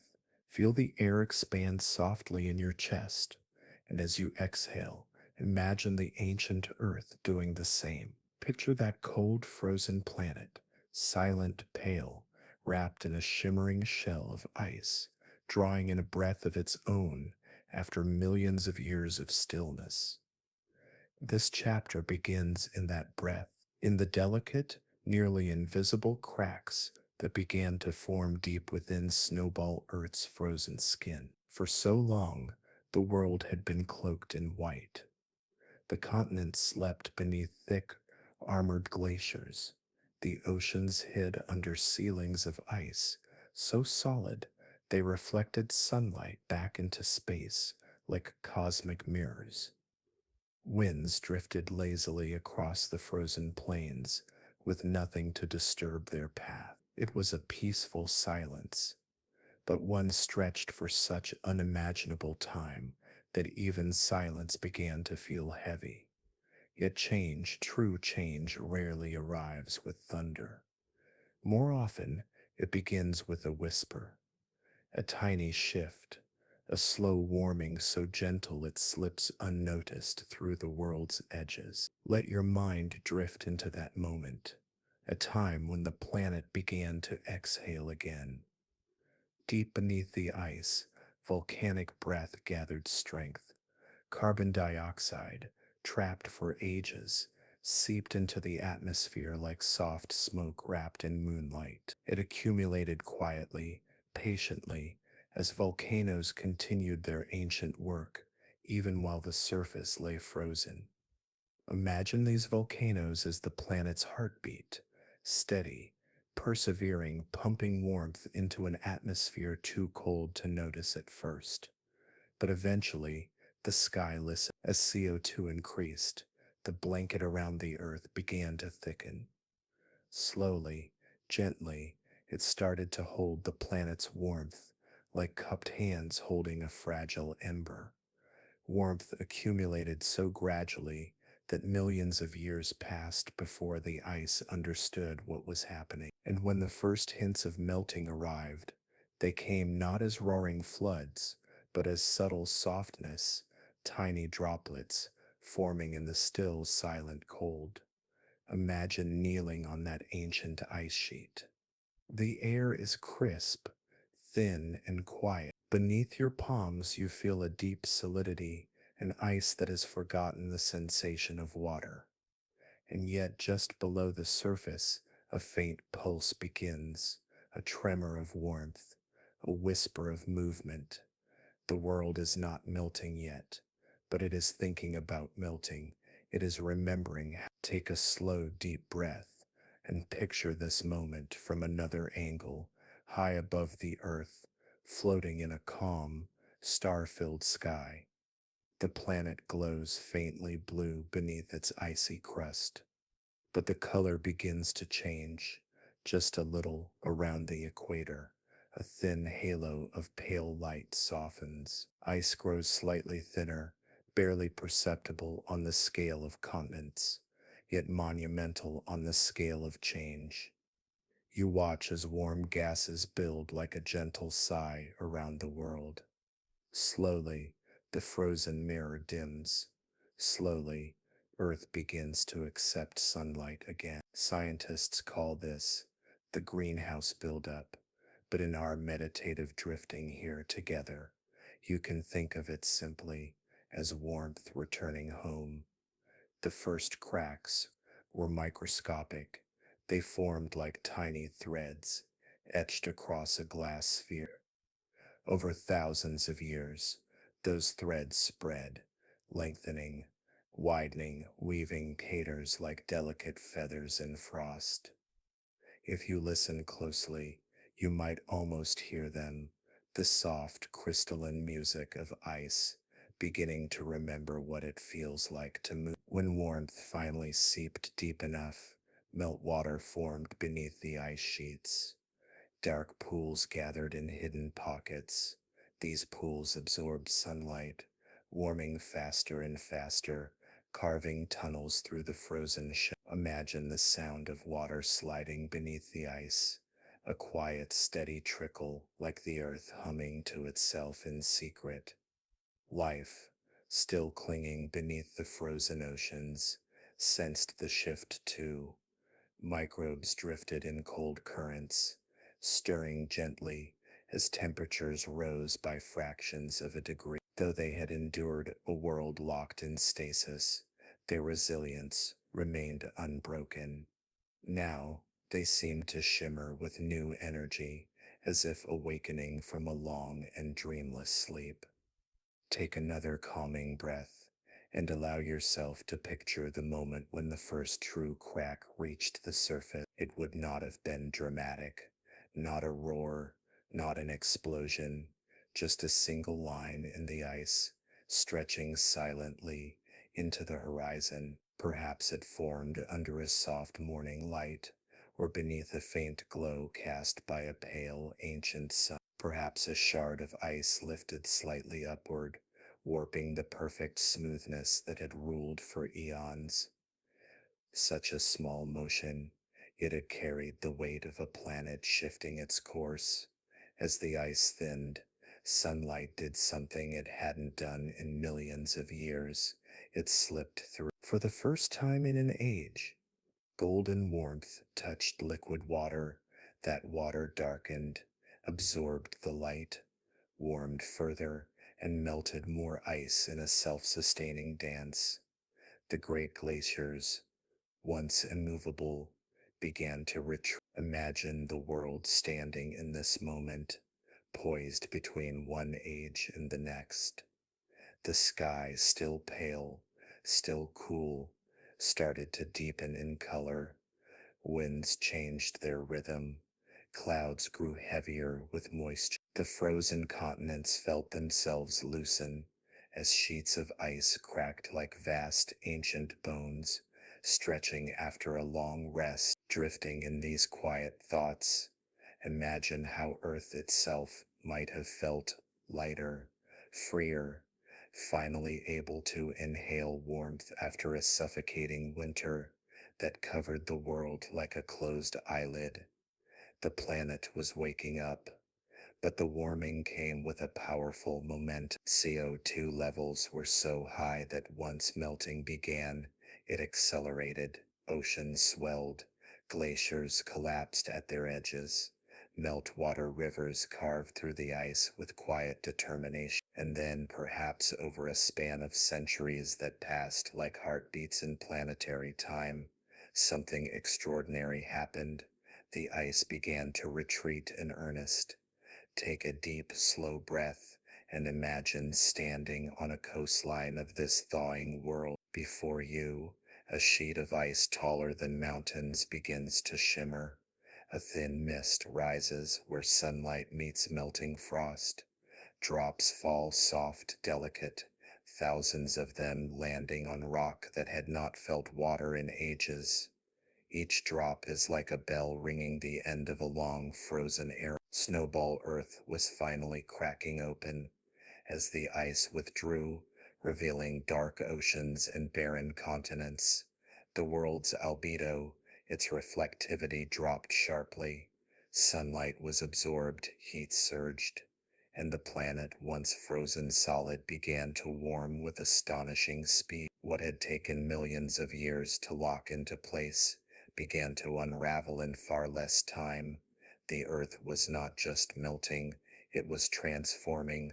Take one last soft inhale, let it drift out like a warm sigh, and hold in your mind the image of a world on the cusp of rebirth, the first meltwater rivers glistening, the sky deepening to richer blues, the ancient silence breaking into the gentle sounds of dripping, flowing, awakening light. And now settle your thoughts, allow a moment of calm reflection, and prepare as we step into the next chapter where melting becomes flooding, stillness becomes motion, and the world rediscovers the warmth it had almost forgotten. 12.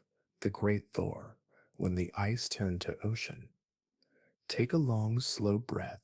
Let it fill your chest like a quiet tide rising, and as you exhale, imagine the ancient earth doing the same, releasing the cold it had held for millions of years.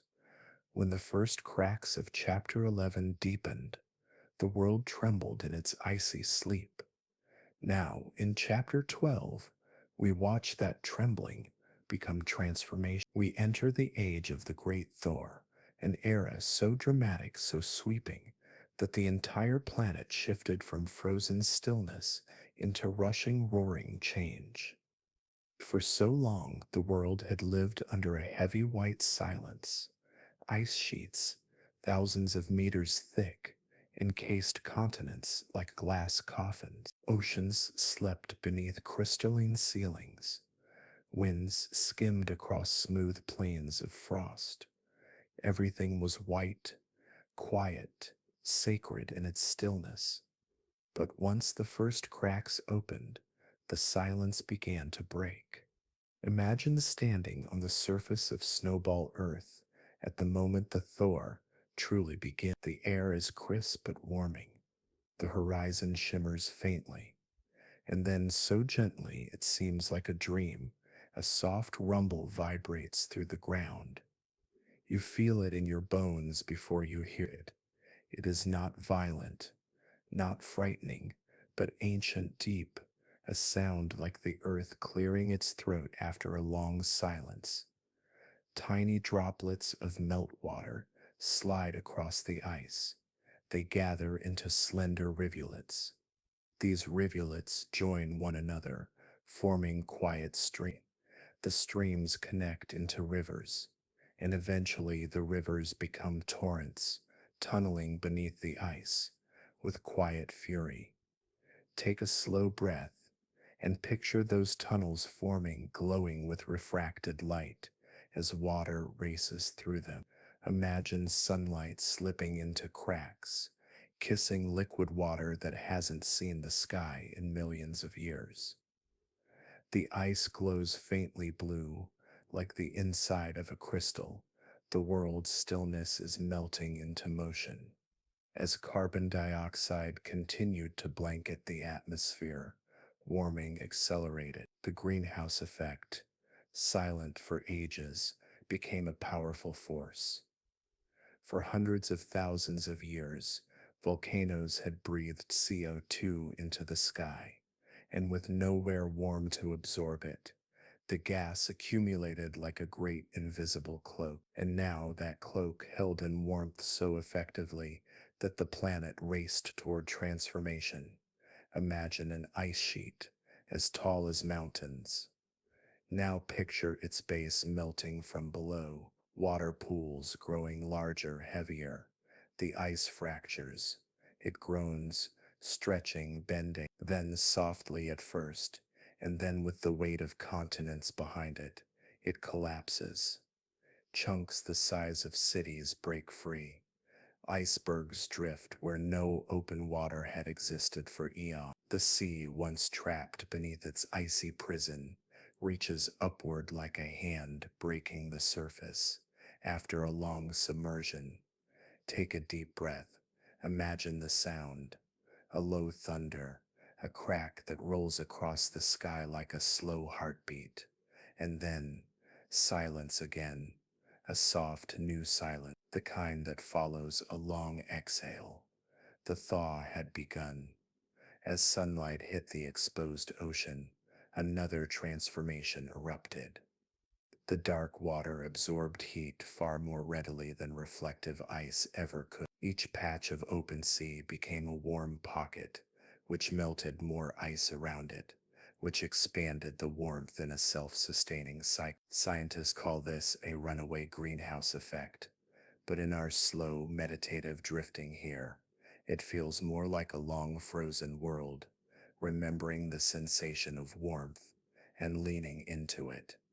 As the ice retreated, waterfalls cascaded down its towering edges. Imagine them, curtains of meltwater spilling into newly formed seas. Some waterfalls would have stretched for hundreds of meters, shimmering like threads of liquid silver in the pale light. They carved canyons through the stone below, shaping landscapes that had never before seen the touch of water.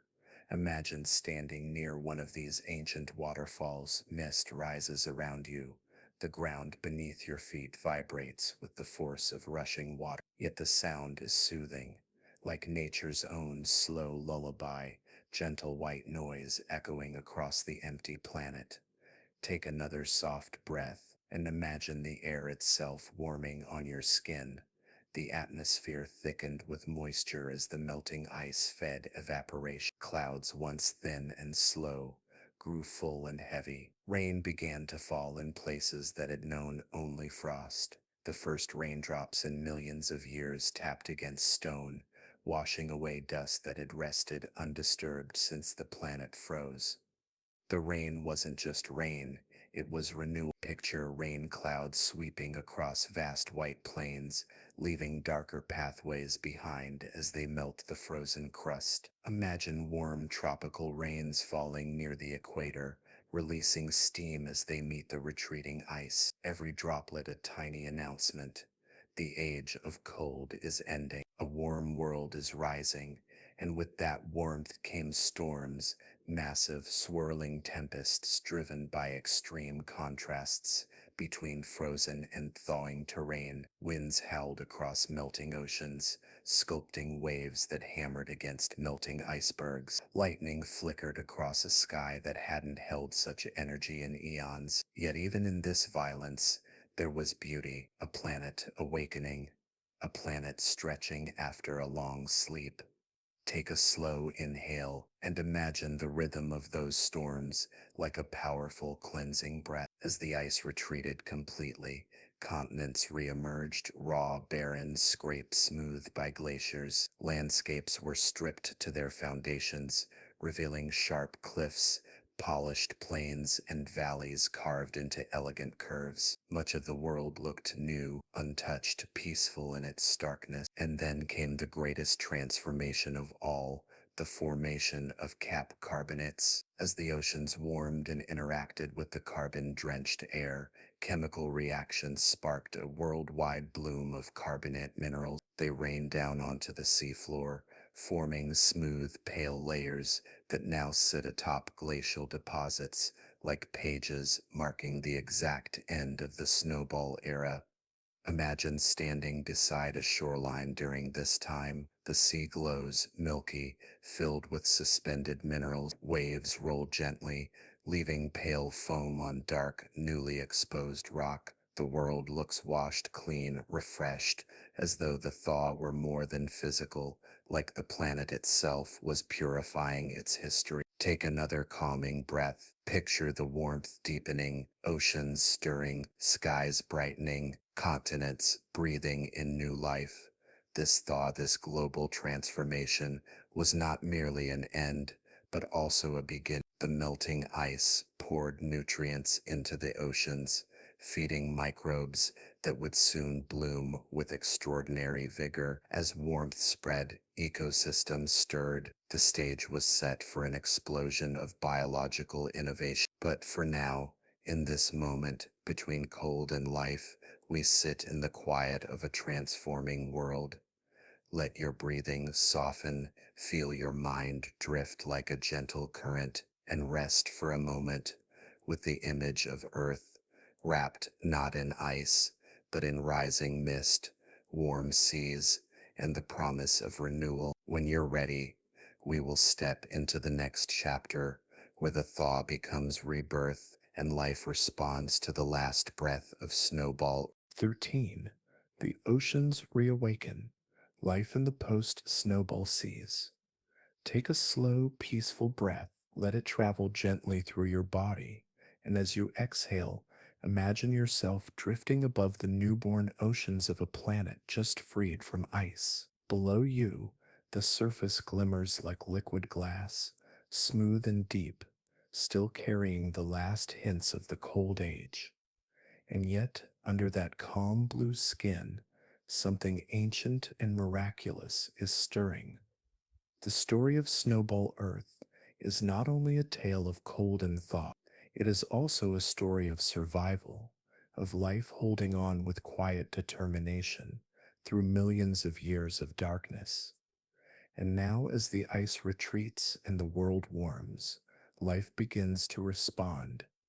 It stretches, it expands, it fills the oceans with the first whispers of complexity that will one day lead to all living things known today, including you. Let your breathing settle into a gentle rhythm as we descend into those post-snowball oceans together. Imagine slipping beneath the newly opened surf. The water feels cool, clean, almost sacred.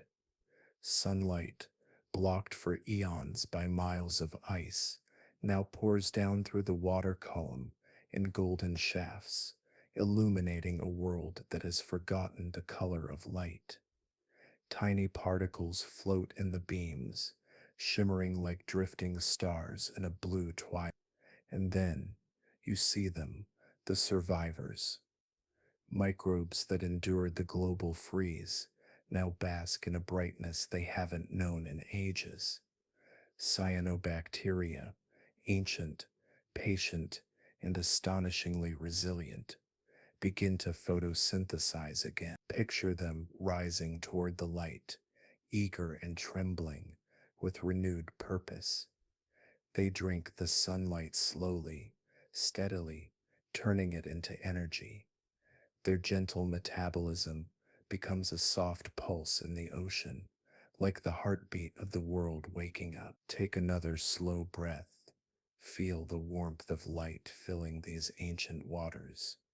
For millions of years, these microorganisms were confined to narrow refuges, perhaps streaks of liquid water near volcanic vents, or thin channels beneath the ice where currents still flowed. They lived quietly, in low densities, surviving but unable to flourish. But now they bloom. Imagine drifting through clouds of these tiny, glowing beings. Their presence transforms the oceans, releasing oxygen back into the water, changing its chemistry, making it richer, more vibrant, more capable of supporting new forms of life.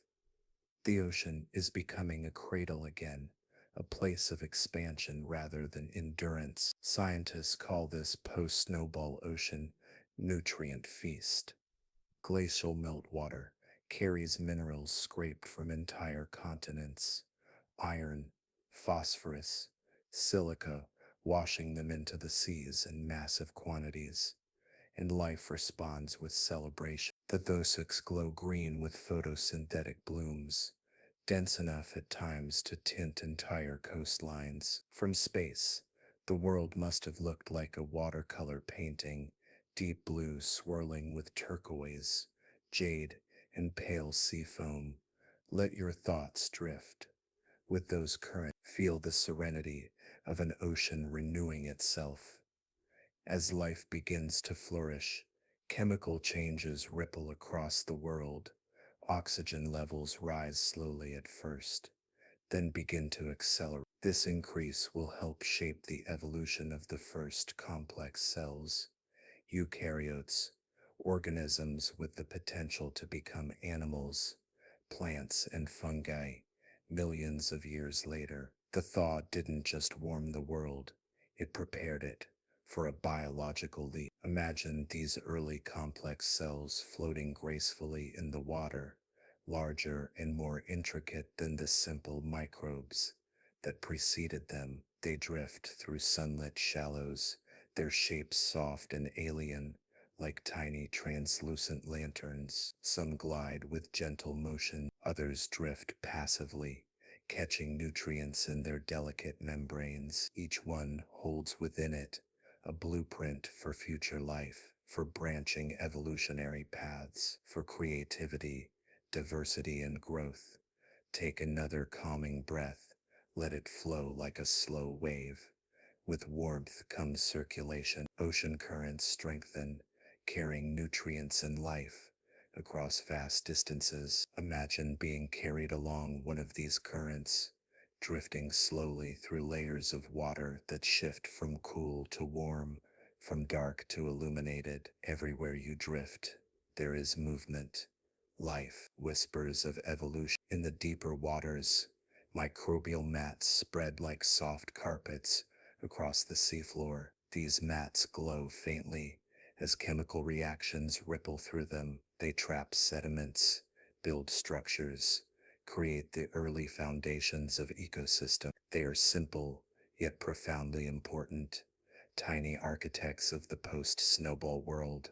Near the coasts, where melting glaciers have retreated the fastest, the newly exposed land offers minerals that rush into the ocean. Each river that flows down the barren slopes is like a thread weaving the land and sea together. Imagine warm rain falling onto freshly revealed rock, carving paths downward. Those streams carry nutrients that feed the oceans, nourishing blooms that stretch for miles. The air above the water begins to change too.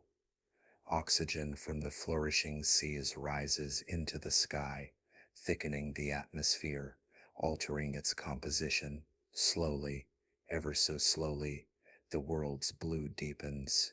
Clouds brighten, sunlight softens in color. The entire planet is adjusting, breathing, expanding, preparing.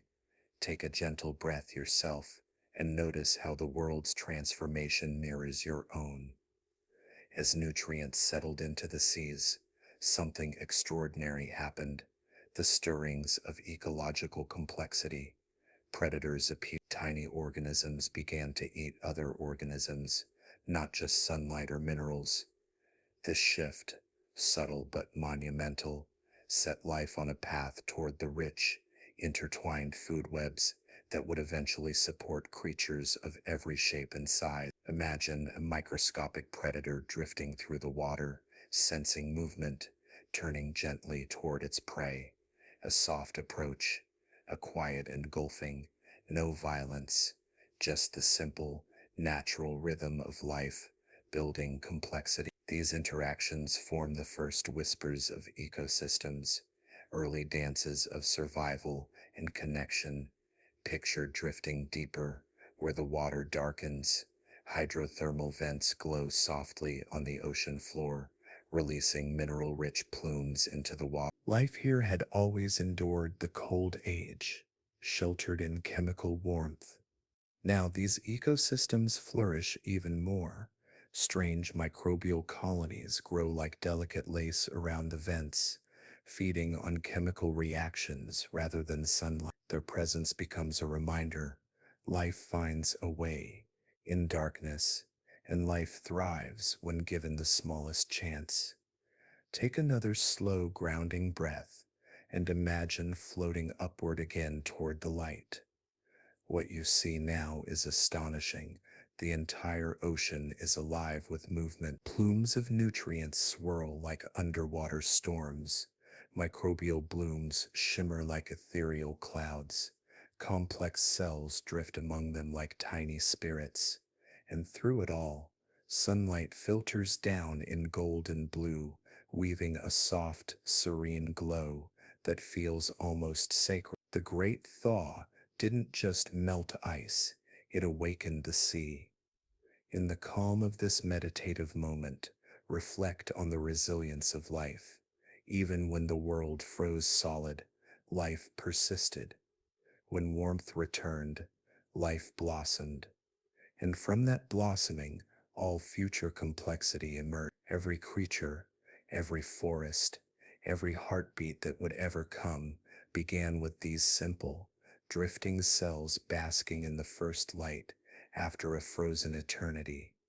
Take one final deep, soothing breath and imagine the ocean settling into a new rhythm, warm, nutrient-rich, full of potential. As we prepare to move to the next chapter, hold this image gently in your mind, a world reborn through water, warmed by sunlight, stirred by life, a world that has survived its greatest trial and now turns its gaze toward the future. When you're ready, we will continue into chapter 14, where the oceans not only awaken, but begin shaping the rise of new life and new possibilities. 14. A planet learning to breathe again. Take a slow, gentle breath. Let it drift in like a calm tide. And as you exhale, imagine the entire Earth doing the same. The world, once locked in a deep frozen stillness, is relearning the rhythm of breathing, warming, circulating, and settling into its new life after the great thaw. Chapter 14 is the story of that breath, a chapter about atmosphere, oceans, and continents finding harmony again after millions of years of silence. Picture yourself floating high above the reborn planet, drifting effortlessly in a serene, sky blue stillness. Below you, the clouds curl softly, no longer thin and pale as they were in the frozen age, but full and luminous, holding the moisture of a world awakening. The sunlight glows warmer now, painting the planet in deeper shades of blue and green. And beneath that glowing atmosphere, life stirs. Take another slow inhale and let your mind sink toward the shimmering oceans below. When Snowball Earth melted, the planet entered a period of breathless transformation. The oceans, warm and nutrient-rich, began to exhale oxygen into the air. For millions of years during the frozen era, oxygen levels had stagnated. But now, With sunlight returning and microbes blooming by the trillions, oxygen surged again, slowly at first, then steadily, then quite dramatically. Imagine oxygen like a soft golden mist rising from the world's waters, spreading gently across the sky, bringing color back to the air. It is this rising oxygen that allowed the Earth to evolve, to expand its biological imagination, to prepare itself for complexity. Let your thoughts drift downward into the oceans themselves. In chapter 13, life blossomed in the newly warmed seas. But this chapter shows what blossoming truly means. Not just survival, but transformation. As oxygen increased, the chemistry of the oceans began to change. Iron that had floated freely in low oxygen waters now reacted with the rising oxygen, forming rust-colored minerals that rained down onto the seafloor. These layers still remain today, stripes of ancient rust marking the moment the world shifted. Picture those layers settling quietly, like soft blankets being laid over the ocean floor, each grain a tiny memory of the world learning to breathe again. Take a gentle breath. Notice how your own breathing mirrors the planet's story. As oxygen filtered deeper into the water, life responded with subtle creativity. Simple cells began to evolve new strategies. New metabolisms took shape. Some organisms learned to use oxygen to produce far more energy than before. It was a quiet revolution, unfolding at microscopic scales but destined to transform the future of all life. Imagine a tiny complex cell drifting through the warm water, its interior filled with delicate structures, each working like a miniature world. It feels the change in the water, adjusts, adapts, expands. This cell is the ancestor of every plant leaf, every animal, every branching coral reef. And here in this post-snowball world, it begins the grand experiment of complexity. Let your breath fall into a slow, soothing rhythm and picture these early complex cells glowing like lanterns in the dark water.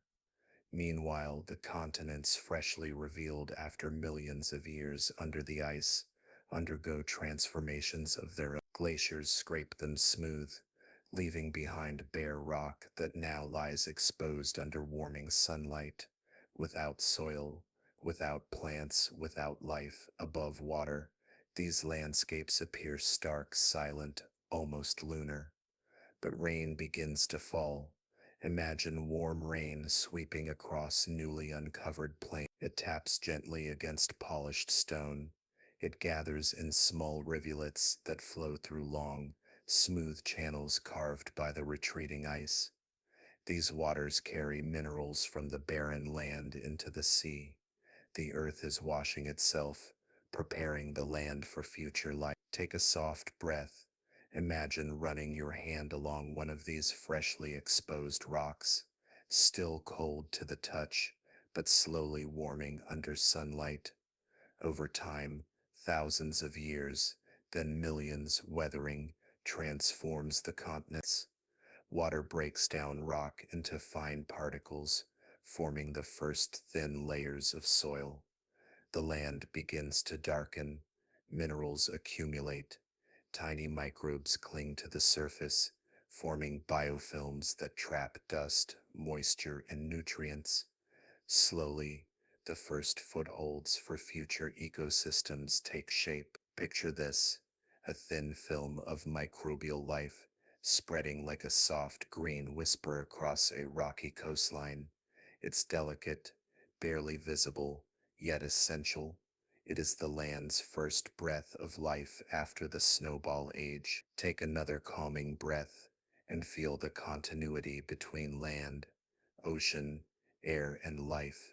As these changes ripple across the planet, the air itself transforms in ways that would be visible from space. Oxygen levels rise, methane, and other ancient gases decline. The sky deepens into the rich blue we recognize today. The clouds thicken, reflecting sunlight in softer patterns. Thunderstorms form for the first time in ages, balancing heat and moisture across the globe. The Earth's climate begins to stabilize. Imagine the planet finding a rhythm: warm days, cool nights, rains that nourish, winds that carry moisture from ocean to land and back again. After the chaos of the thaw, the earth begins to settle into something more graceful. With this stability comes opportunity. Evolution accelerates, ecosystems become more complex, microbes diversify, early eukaryotes experiment with new forms, some grow larger, some form delicate colonies, some begin to specialize, the oceans hum with activity. It is here, in this gentle post-snowball world, that life begins preparing for the next great evolutionary leap, the rise of animals. Take a slow, deep breath, pause, and exhale softly. The earth is no longer merely recovering, it is building, evolving, dreaming a future filled with movement, sensation, and awareness. The frozen age is behind it, and a new chapter of biological creativity is beginning to shimmer on the horizon. But before animals rise, before complexity explodes into forms and shapes beyond imagination, the world must continue to shift, breathe, and balance itself. The atmosphere must thicken just a little more. The oceans must circulate a bit stronger. The continents must weather further. Stability must root itself so deeply that life can grow tall, wide, and bold. Take one more slow inhale and picture the planet glowing softly in the warmth of a sun it can finally embrace. The earth, now breathing freely, stands on the threshold of something extraordinary, something that will reshape the world forever. As we prepare to step into chapter 15, let this moment settle gently within you. Feel the calm of a planet restored. Feel the expansion of its breath. Feel the serenity of a world ready to welcome complexity. When you're ready, we'll continue to the next chapter, where life begins to experiment with form, movement, and the first hints of multicellular wonder. 15. The first sparks of multicellular wonder. Take a slow, gentle breath. Let it drift in like morning mist. And as you exhale, imagine the ancient oceans doing the same, swelling, circulating, and whispering with the earliest hints of biological ambition. Chapter 15 is the moment where life stops, simply existing, and begins becoming. Float with me now, weightless, in the warm seas of a world reborn after Snowball Earth. The water around you is calm, faintly glowing with the soft shimmer of microbial life. For billions of years, the ocean has been a world of single cells, tiny, self-contained, independent. But now, something new stirs in the currents, something experimental, delicate, and profoundly hopeful. Another slow inhale, and let your mind drift closer. In this chapter, life begins to collaborate. Picture a cluster of simple cells drifting together like a tiny constellation, no larger than a grain of dust. At first, they gather only because the currents swirl them into the same place. But then, something remarkable happens. Instead of drifting apart, they stay. Sticky proteins hold them in place. Chemical messages pass between them. They move in ways that benefit the group, not just the individual. This is the first spark of multicellularity. Let your breath soften as you imagine these little clusters swaying gently, almost rhythmically, in the tide. They are fragile, easily broken apart, but each time they reform, they grow a bit more organized. Some cells begin to take on different tasks. Some focus on capturing energy, others on structure. It's the earliest whisper of teamwork in the history of life. Slow exhale. Imagine how quiet and delicate this revolution feels. These early multicellular organisms don't look like anything alive today. They are soft, translucent spheres, floating sheets, hollow bubbles, branching filaments. Their forms are simple but elegant, responding to the currents like slow blinking lanterns beneath the waves. Some cling to rocks, forming sticky films that undulate with each passing wave. Others drift freely, absorbing sunlight or feeding on chemicals released from newly thawed sediments. And some, still experimenting, break apart and reform in endless cycles, each attempt shaping the blueprint of future complexity. Imagine watching one of these living clusters under a soft magnifying light. The cells at the outside add their nutrients. The inner cells begin to specialize for protection. The entire group moves like a gentle, unified creature, sensing the world collectively. The first bodies are being formed. Take another slow breath and imagine the oceans filling with these quiet pioneers. Their existence transforms the environment. As they grow larger, they cast shadows. They produce waste and nutrients that feed other organisms. They create microhabitats where oxygen, minerals, and sunlight mix in new ways. Every tiny multicellular colony reshapes its surroundings, preparing the planet for even more elaborate life. Over time, these simple clusters evolve into more stable shapes. Sheets fold into tubes branch into mats. Some develop sticky bases that anchor them to the seafloor. Others begin to slowly glide, creeping along surfaces in search of better light or richer nutrients. Movement, a subtle, deliberate kind, enters the story. Pause, breathe, and imagine the first slow crawl of life across a rock surface billions of years ago. These early multicellular organisms are still entirely underwater. The land above the sea remains barren, covered in thin soils and weathered rock. But below the surface, life is beginning an artistic experiment. Shapes diversify, growth patterns shift, chemical communication becomes more sophisticated. Eventually, in the deeper, darker regions of the ocean, some cells begin forming internal channels that allow nutrients to flow. Others produce fibers for support. A few even begin coordinating contractions, tiny pulses that ripple through the organism. These are the earliest hints of tissues, before animals, before plants, before any creature with a face or a limb or a heartbeat. Life is quietly learning the language of complexity. Take a soft, deep inhale and imagine the first whisper of a heartbeat that has not yet arrived.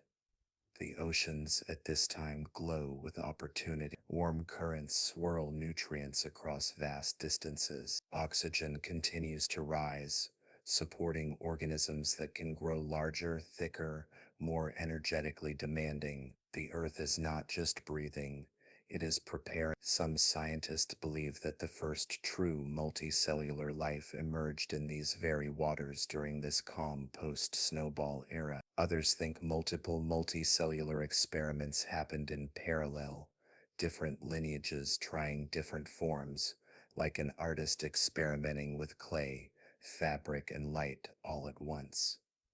But all agree on one thing. This is the moment life began to dream big. As you breathe out slowly, picture the ocean floor transforming into a tapestry of soft, living layers, simple but coordinated, primitive but purposeful. Life is no longer a collection of isolated sparks. It is a glowing network. This quiet revolution will eventually lead to the rise of the Ediacaran creatures, Earth's first large, soft-bodied organisms, and from them, millions of years later, the first animals will emerge. But for now, the world is still holding its breath. Evolution is building momentum. Complexity is simmering just beneath the surface. Take one last calming breath for this chapter and imagine drifting peacefully above the seafloor, watching the very first multicellular bodies glow faintly in the dim light. When you're ready, we will step into chapter 16, where the oceans fill with the first truly majestic forms, creatures unlike anything alive today, ancient, elegant, and mysterious. 16. The Ediacaran Dreams. Take a slow breath, let it rise gently, and as you exhale, imagine the ancient ocean releasing a long-held sigh of relief. The world has warmed, the glaciers have melted, the seas are alive with new possibilities. In this soft chapter of Earth's history, life begins to unfurl like a quiet dream. This is the Ediacaran period, a time when evolution experiments with shapes that feel more like poetry than biology. Drift with me now, as if you are a feather floating down through calm, sunlit water. Below you, the seafloor rolls out like a vast, silent meadow. For billions of years, it has been simple, a landscape of microbial mats, rippled sands, and shadowed rocks. But today, something is different. Shapes spread across the sediment like ancient calligraphy. Your eyes adjust, and the first creatures of size, form, and mystery emerge. Some look like fronds, tall, leaf-like bodies gently swaying in the current. Others resemble quilts, their bodies divided into repeating segments like the stitching of a cosmic blanket. Some are discs, perfect circles pressed into the sand, glowing softly with the filtered light from above. And others, well, they look like nothing that exists in our modern world. Take another slow inhale and imagine these beings not as animals or plants in the ways we know, but as experiments. Evolution is sketching for the first time with complexity, trying lines, spirals, and folds. One of the most iconic shapes you'll see is Dickinsonian. Picture a long oval body, rippled with bright, curved segments. It doesn't swim, it doesn't chase, it simply rests on the seafloor, absorbing nutrients through its underside. Its calm presence feels like a living rug, a silent witness to the tides. Exhale slowly and picture its soft form glowing like a moonlit shell. Nearby, Sprigina crawls, if you can call it crawling. Its body is divided into a series of delicate segments, tapering into a head that might be the earliest hint of bilateral symmetry. It moves in slow, deliberate motions, leaving faint trails behind it. Watching it is like seeing time itself learn how to take a step. Now breathe in softly and let your mind drift to the rangeomorphs. These are the tall, feathery beings rising from the seafloor like a submerged fin. Branches divide again and again, fractal upon fractal, creating an otherworldly elegance. Life has never tried such graceful geometry before. These creatures don't eat the way we do now. They may absorb nutrients directly from the water or from shimmering microbial layers around them. Their existence is peaceful, passive, a form of being rather than doing. The whole ocean floor becomes a garden of gentle bodies. No jaws, no shells, no bones or predators or frantic movements. Just a world of softness, stillness, and quiet evolution. Another long, calm breath. In, feel how serene this ancient world is. The Ediacaran seas teach us something beautiful about life. Complexity doesn't always begin with competition. Sometimes it begins with collaboration, gentle coexistence, and opportunity. With higher oxygen levels after Snowball Earth, organisms can grow larger, maintain more cells, build more intricate structures, and with oceans freshly enriched by glacial runoff, nutrients flow more freely than ever before. Life is not just surviving, It is experimenting with identity. Imagine drifting close to a round creature named Tribrachidium. It has a perfect threefold symmetry, its surface patterned like a cosmic pinwheel. No living creature today shares its geometry. Evolution created it here and left it here. A beautiful idea drawn once in Earth's note. As you float above this alien landscape, notice how calm everything is. No creature fights, none flee. There are no claws, no teeth, no frantic bursts of motion. This is a world before predation, before fear, before the arms race of evolution begins. A peaceful age where the ocean's greatest challenge is simply to exist and to grow. Take a slow exhale and let this calmness settle in your body. Yet beneath this tranquility, something is stirring. Some organisms begin developing ways to move more actively. Some begin shaping their bodies to channel water currents more efficiently. A few even start forming internal corridors, primitive breaths, early circulations, tentative pulses. Life is preparing for the next leap because just beyond the horizon of time lies a transformation unlike anything Earth has seen. The rise of animals with muscle, movement, mouths, and hunger. This peaceful world won't last forever, but its beauty, its stillness, its dreamlike experimentation, these are the foundations on which all complex life, including us, will be built. Take one more deep, soft breath and imagine the lights of the Ediacaran meadow fading gently as the currents dim. The first ecosystems of complexity drift like illusions in the water, fragile, delicate, but profoundly important. And when you're ready, we will continue into chapter 17, where the quiet world awakens to motion, sensation, and the earliest whispers of the animal kingdom. 17. The awakening of movement.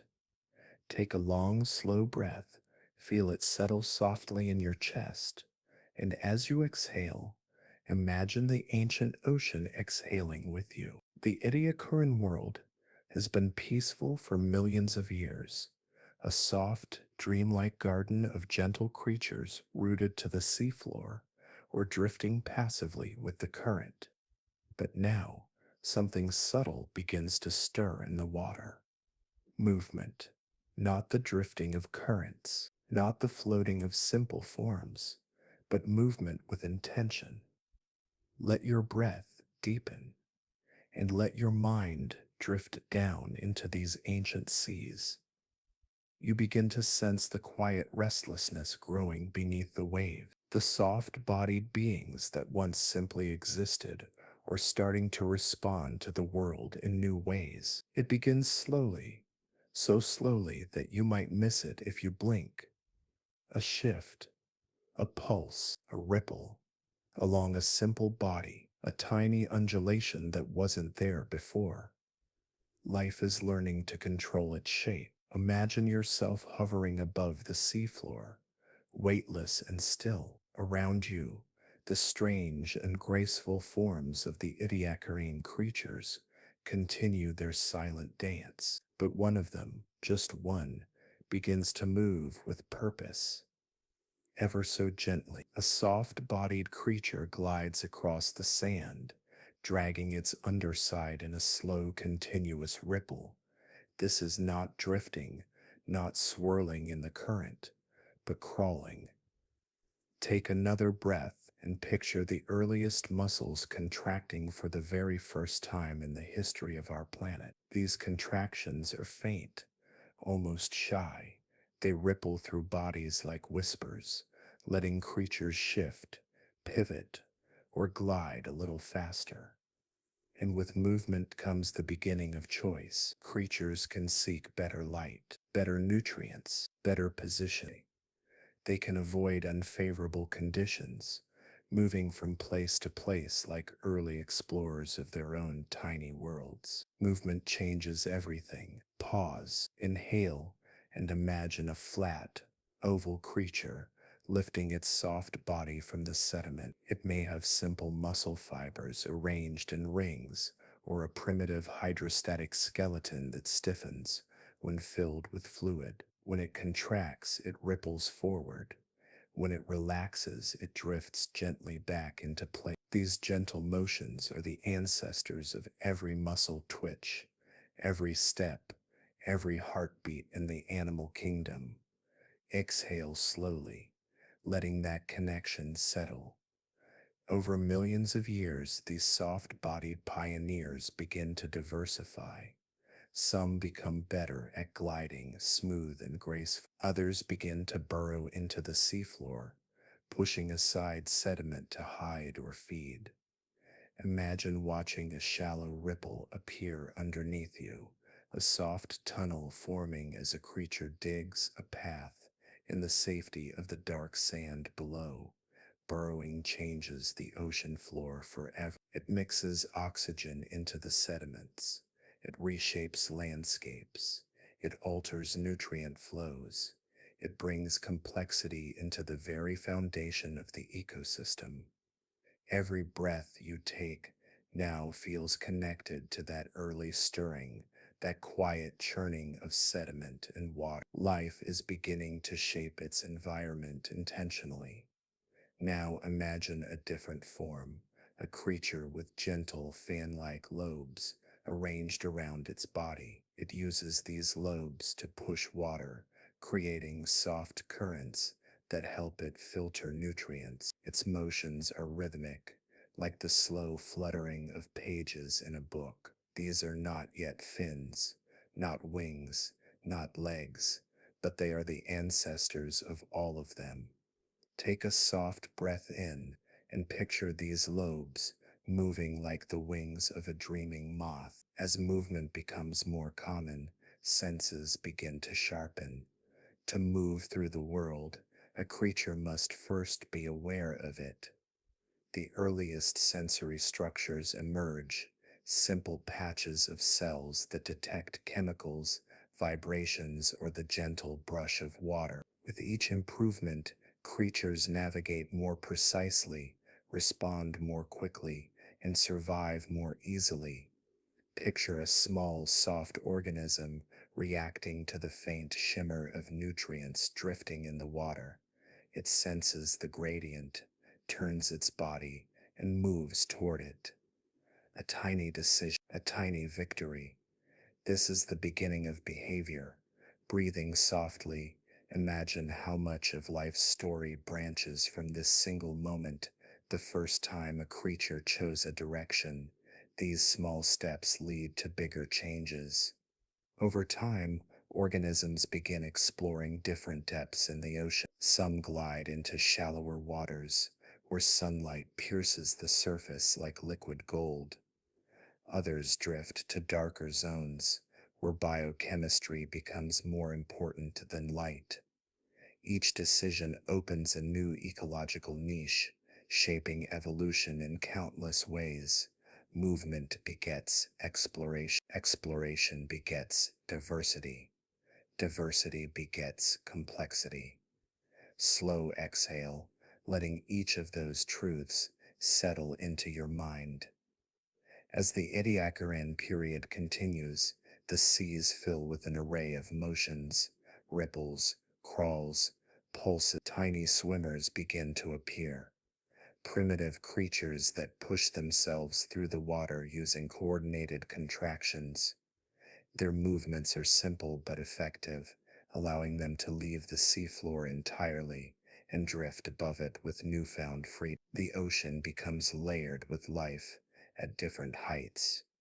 Some creatures stay anchored, some crawl, some swim, some burrow. This distribution of life is the beginning of true ecosystems, dynamic, multi-layered, interconnected. Take another deep breath and imagine drifting among these early swimmers, their soft bodies glowing faintly in the filtered light. They move gently, gracefully, like lanterns swirling in a slow current. Their presence adds a new dimension to the ocean, a new kind of energy. But movement has another consequence, one that will reshape life forever. When some creatures move, others learn to follow. When some drift, others learn to intercept. When some swim, others drift after them. This is the faint early whisper of interaction, the prelude to pursuit, the first hint of what will one day become predation. But not yet, not here, not in this chapter. For now, the ocean is still gentle, still patient, still filled with beings learning to explore their world in slow, mindful motions. Take one last, slow, soothing breath, and let the stillness of this ancient moment dwell within you.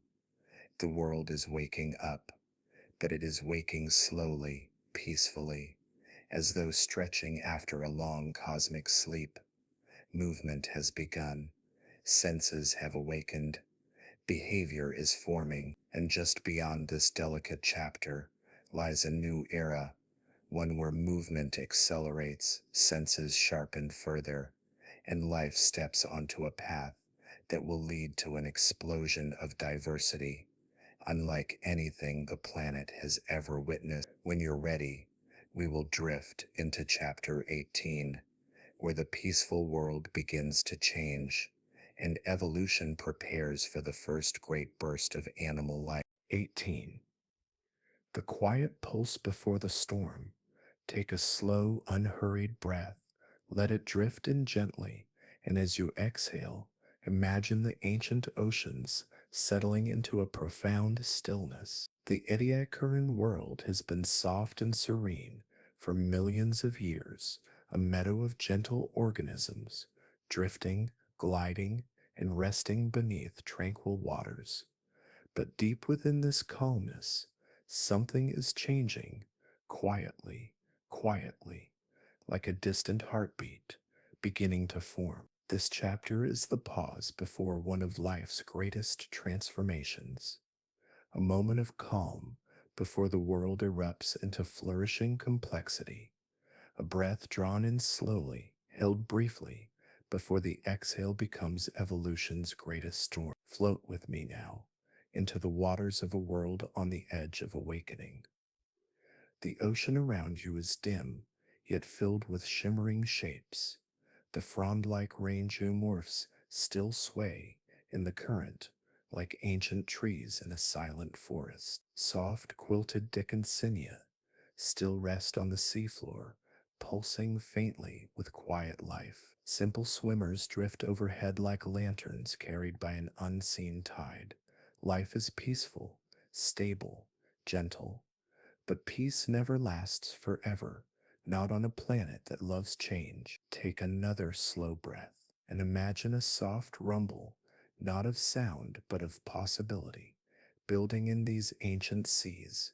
What is causing this shift? Several things, each small, each subtle, but together they are the fuse leading to the explosion of life to come. First, oxygen levels continue to rise. After Snowball Earth's great melt, oxygen flooded the oceans. It has been accumulating quietly, patiently, dissolving into deeper waters, seeping into sediments, coursing through the shallows like invisible starlight. With more oxygen comes more energy. With more energy comes the possibility for faster movements, more complex bodies, and new ways of living.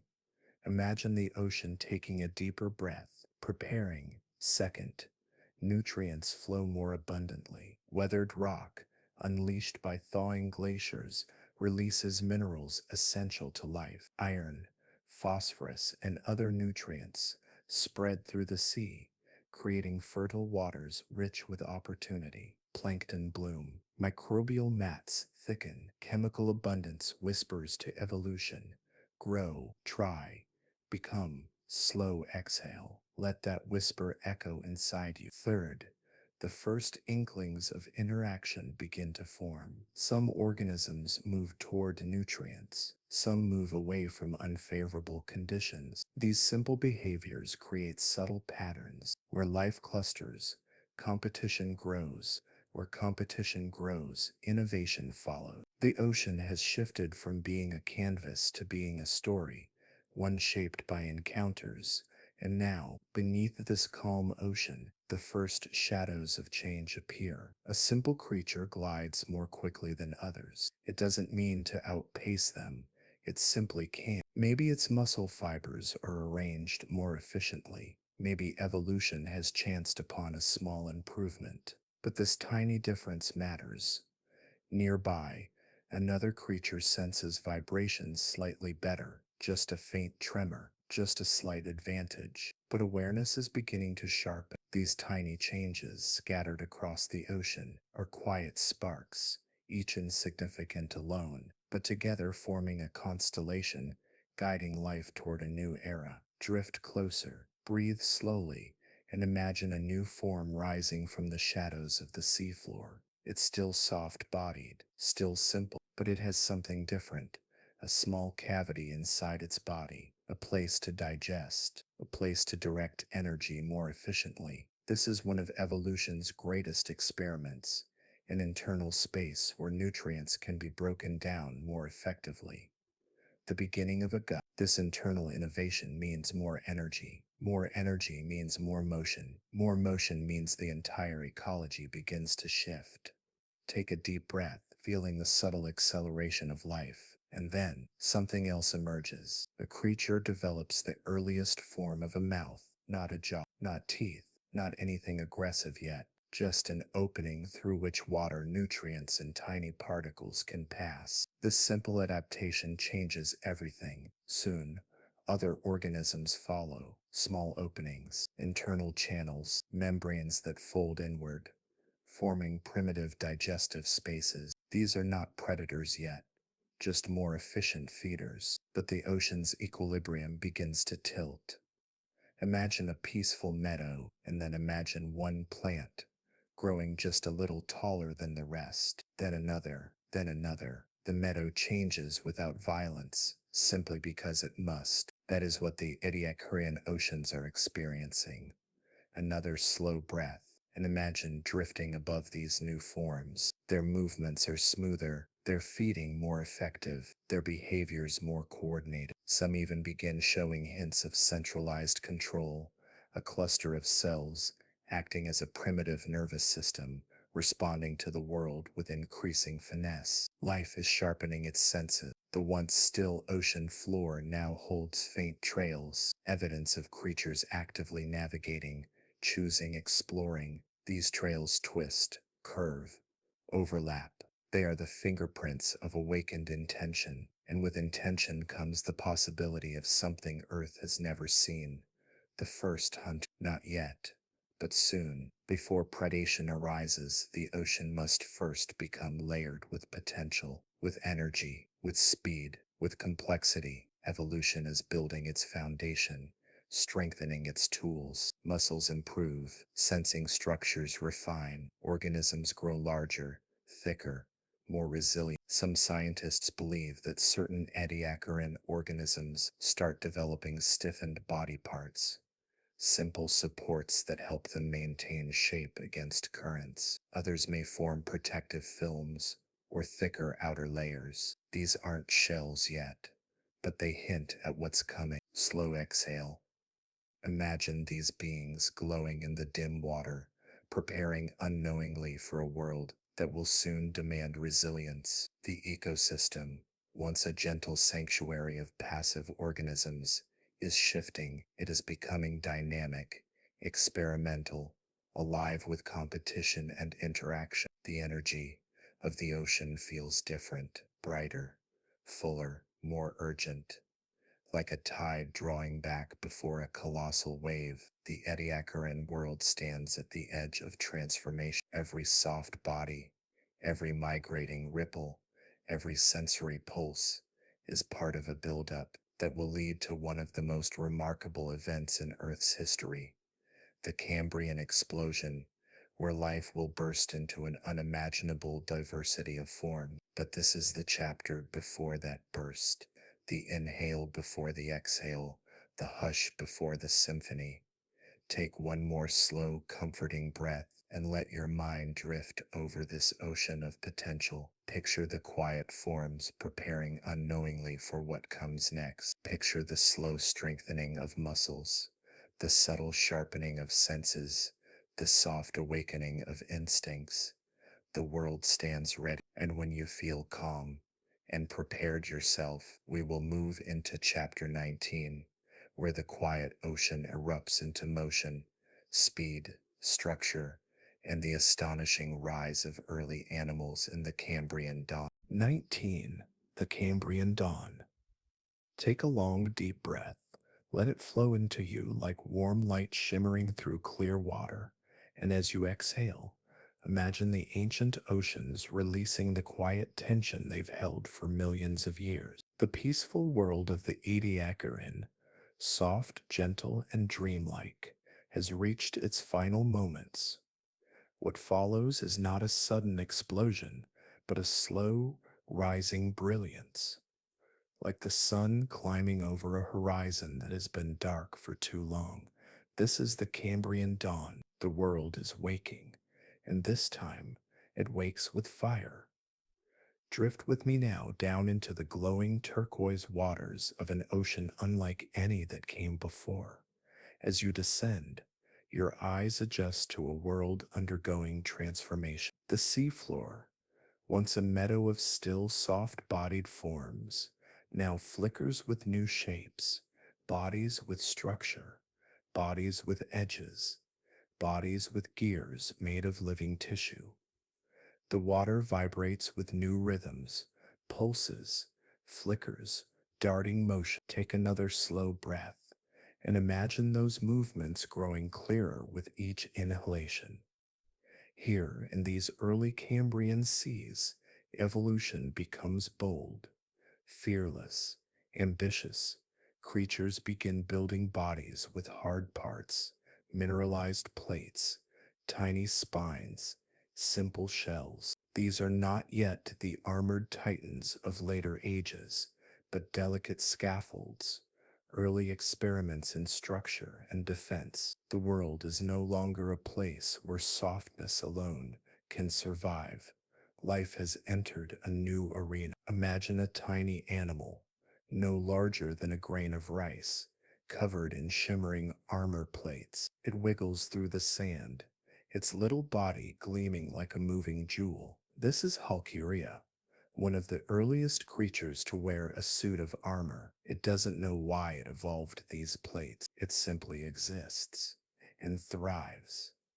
Nearby, a long, worm-like creature glides gracefully across the seafloor. Its body is segmented, each section moving with sinuous precision. This is an early annelid ancestor to today's worms, leeches, and countless burrowing species. Its movement stirs the sediment, sending clouds of fine particles swirling upward like underwater dust. Take another breath and picture these clouds glittering in the soft light. Movement is everywhere now, intentional, directed, purposeful. A small, oval-bodied creature uses its flaps, like delicate wings, to swim through the water with surprising speed. This is Opabinia, with 5 eyes perched atop its head, scanning its world with an awareness no creature before it ever possessed. In front of its face, a flexible trunk curls like a searching finger. Imagine watching it glide past you, its 5 eyes glinting like tiny stars. Another deep breath. Let your curiosity expand. And then something larger appeared, a creature with a broad shield-like head, a segmented body, and spiny legs that rake the seafloor in rhythmic motions. This is a trilobite, one of the earliest animals to master movement, sight, and armor, all at once. Trilobites are among the first beings with complex eyes made of crystalline lenses. They see the world sharply, clearly, with purpose. Picture a swarm of trilobites creeping across the ocean floor like an ancient migration, their movements synchronized like an underwater tide. Now exhale slowly and let the tempo shift, because where there are eyes, there is awareness. Where there is awareness, there is opportunity. And where there is opportunity, nature begins to sharpen its edges. For the first time in Earth's history, predation takes hold. Imagine a creature no larger than your hand drifting into view. Its body is soft, yet its mouth is a ring of grasping spines. Inside, rows of teeth grind and pull. This is one of the earliest predators, a simple but astonishing innovation, a creature that does not just gather nutrients, but hunts. Life changes once again. Take another slow breath as the ocean shifts from peaceful to dynamic. Organisms respond to predators by building thicker shells, by burrowing deeper, by growing faster, by learning to flee. The world becomes a theater of movement, color, structure, and strategy. Every creature must adapt or vanish. This is not chaos, it is creativity. Evolution blooms, not only through destruction, but through opportunity. Across the seafloor, filter feeders unfurl delicate tentacles, catching drifting particles, like underwater flowers catching falling snow. Nearby, armored swimmers glide with elegance, turning their bodies like living shields. Some creatures develop bristles for better sensing. Some grow spines for protection. Some grow claws for capturing. Life is not just surviving, it is inventing. Pause, inhale deeply, and let your imagination widen to take in the full scene. This is the Cambrian Sea, a world of brilliant variety, glowing with forms that have never existed before. A world where speed matters, where awareness matters, where choices shape the fate of species. Above you, early jelly-like swimmers pulse rhythmically. Beside you, trilobites march in coordinated herds. Around you, strange worm-like creatures sift through the sand. In the shadows, predators lurk with jaws refined by evolution's bold new ambitions. And there, in the distance, something even more astonishing emerges. A creature with frontal claws like shearing blades and a mouth shaped like a circular saw. Its body is wide, flat, and powerful. It swims like a predator that has finally discovered its purpose. This is Anomalocaris, the first true super predator in Earth's history. Imagine it gliding toward you, elegant yet terrifying, its compound eyes scanning for movement. It moves with fluid precision, the ocean's first apex hunter. Its arrival transforms the ecosystem into a living symphony of defense and escape. Exhale slowly, letting that tension dissolve. And yet, even in this world of newfound danger, there is beauty. The ocean glows with life's creativity, each species painting strokes of innovation across the canvas of deep time. This is when nature writes its most imaginative poetry through flesh and form. Soft-bodied creatures grow faster, shelled creatures grow tougher, sensitive creatures grow sharper senses, faster creatures learn to dart and spin. The Cambrian world is not violent in spirit. It is vibrant, alive, a new kind of movement in the universe's grand story. Take a final calming breath, letting the Cambrian Sea fade gently into the quiet of your mind. As we leave this chapter, life has become something entirely new, dynamic, adaptive, ever evolving.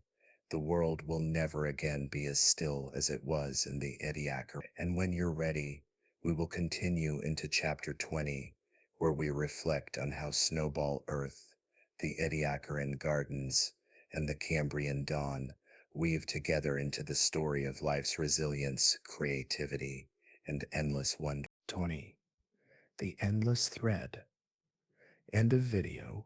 Take one last deep, unhurried breath and let it settle in your chest like a warm ember.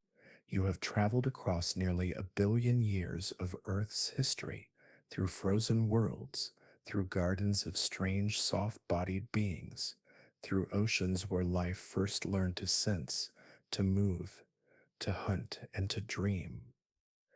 Now, we arrive at the quiet end of our journey, not an ending in the true sense, because life never truly ends, but a gentle pause, like the closing notes of a song still resonating in the air. As you breathe out, imagine the world beneath you drifting slowly away.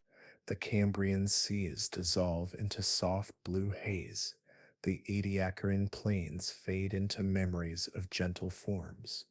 The Snowball Earth retreats into the distance like a vanishing winter, all of it leaving behind a single glowing thread, a thread woven from the persistence of life itself. Inhale slowly. Feel that thread stretch into you, connecting your breath to the breath of ancient worlds. Because every creature you met in this journey, from the simplest sponge to the first mighty predator, contributed to something extraordinary, the story you are part of right now. Life did not move forward through strength alone, or through dominance, or through perfection. Life moved forward through persistence, through curiosity, through countless quiet attempts.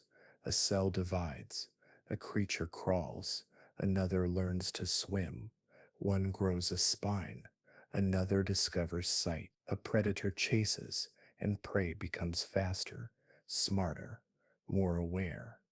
Every step, every experiment, successful or failed, became part of the great unfolding tapestry that leads eventually to you. Take another soft breath and imagine all those ancient oceans shimmering beneath you like a dream that shaped reality. You carry their story in the calcium of your bones, once the shells of ancient creatures, in the salt of your blood, echoes of primeval seas, in the spark of your nerves, descended from the first cells that learned to communicate. In every inhale and exhale, rhythms shared with countless organisms across billions of years. Life is not a ladder. It is not a competition. It is a conversation stretching across time, across evolution, across worlds long vanished. Let that thought settle gently in your mind, and as your breathing deepens, imagine the earth itself taking a long, slow breath with you, a planet that has known fire and ice, silence and storms, darkness and dazzling light. Yet through all of it, life never stopped trying. In the whispers of early microbes, clinging to volcanic stone, in the quiet gardens of the Ediacaran seas, in the bustling, bright theaters of the Cambrian explosion, life said, again and again, I will find a way. And so you are here, a quiet continuation of that ancient promise, a living thread in an endless story. Feel a sense of calm wrap around you, as if the oceans of deep time are offering a soft, gentle lullaby. The universe is vast, and yet somehow incredibly intimate. Everything you are, your thoughts, your breath, your heartbeat, was shaped by a history written in starlight, stone, and seawater. Take one final breath with me. In, hold, and slowly out. Let the story settle in your mind like a weightless feather drifting to rest. Thank you for drifting through time with me tonight. May your dreams be calm, curious, and full of quiet wonder. Sleep well, traveler of deep time.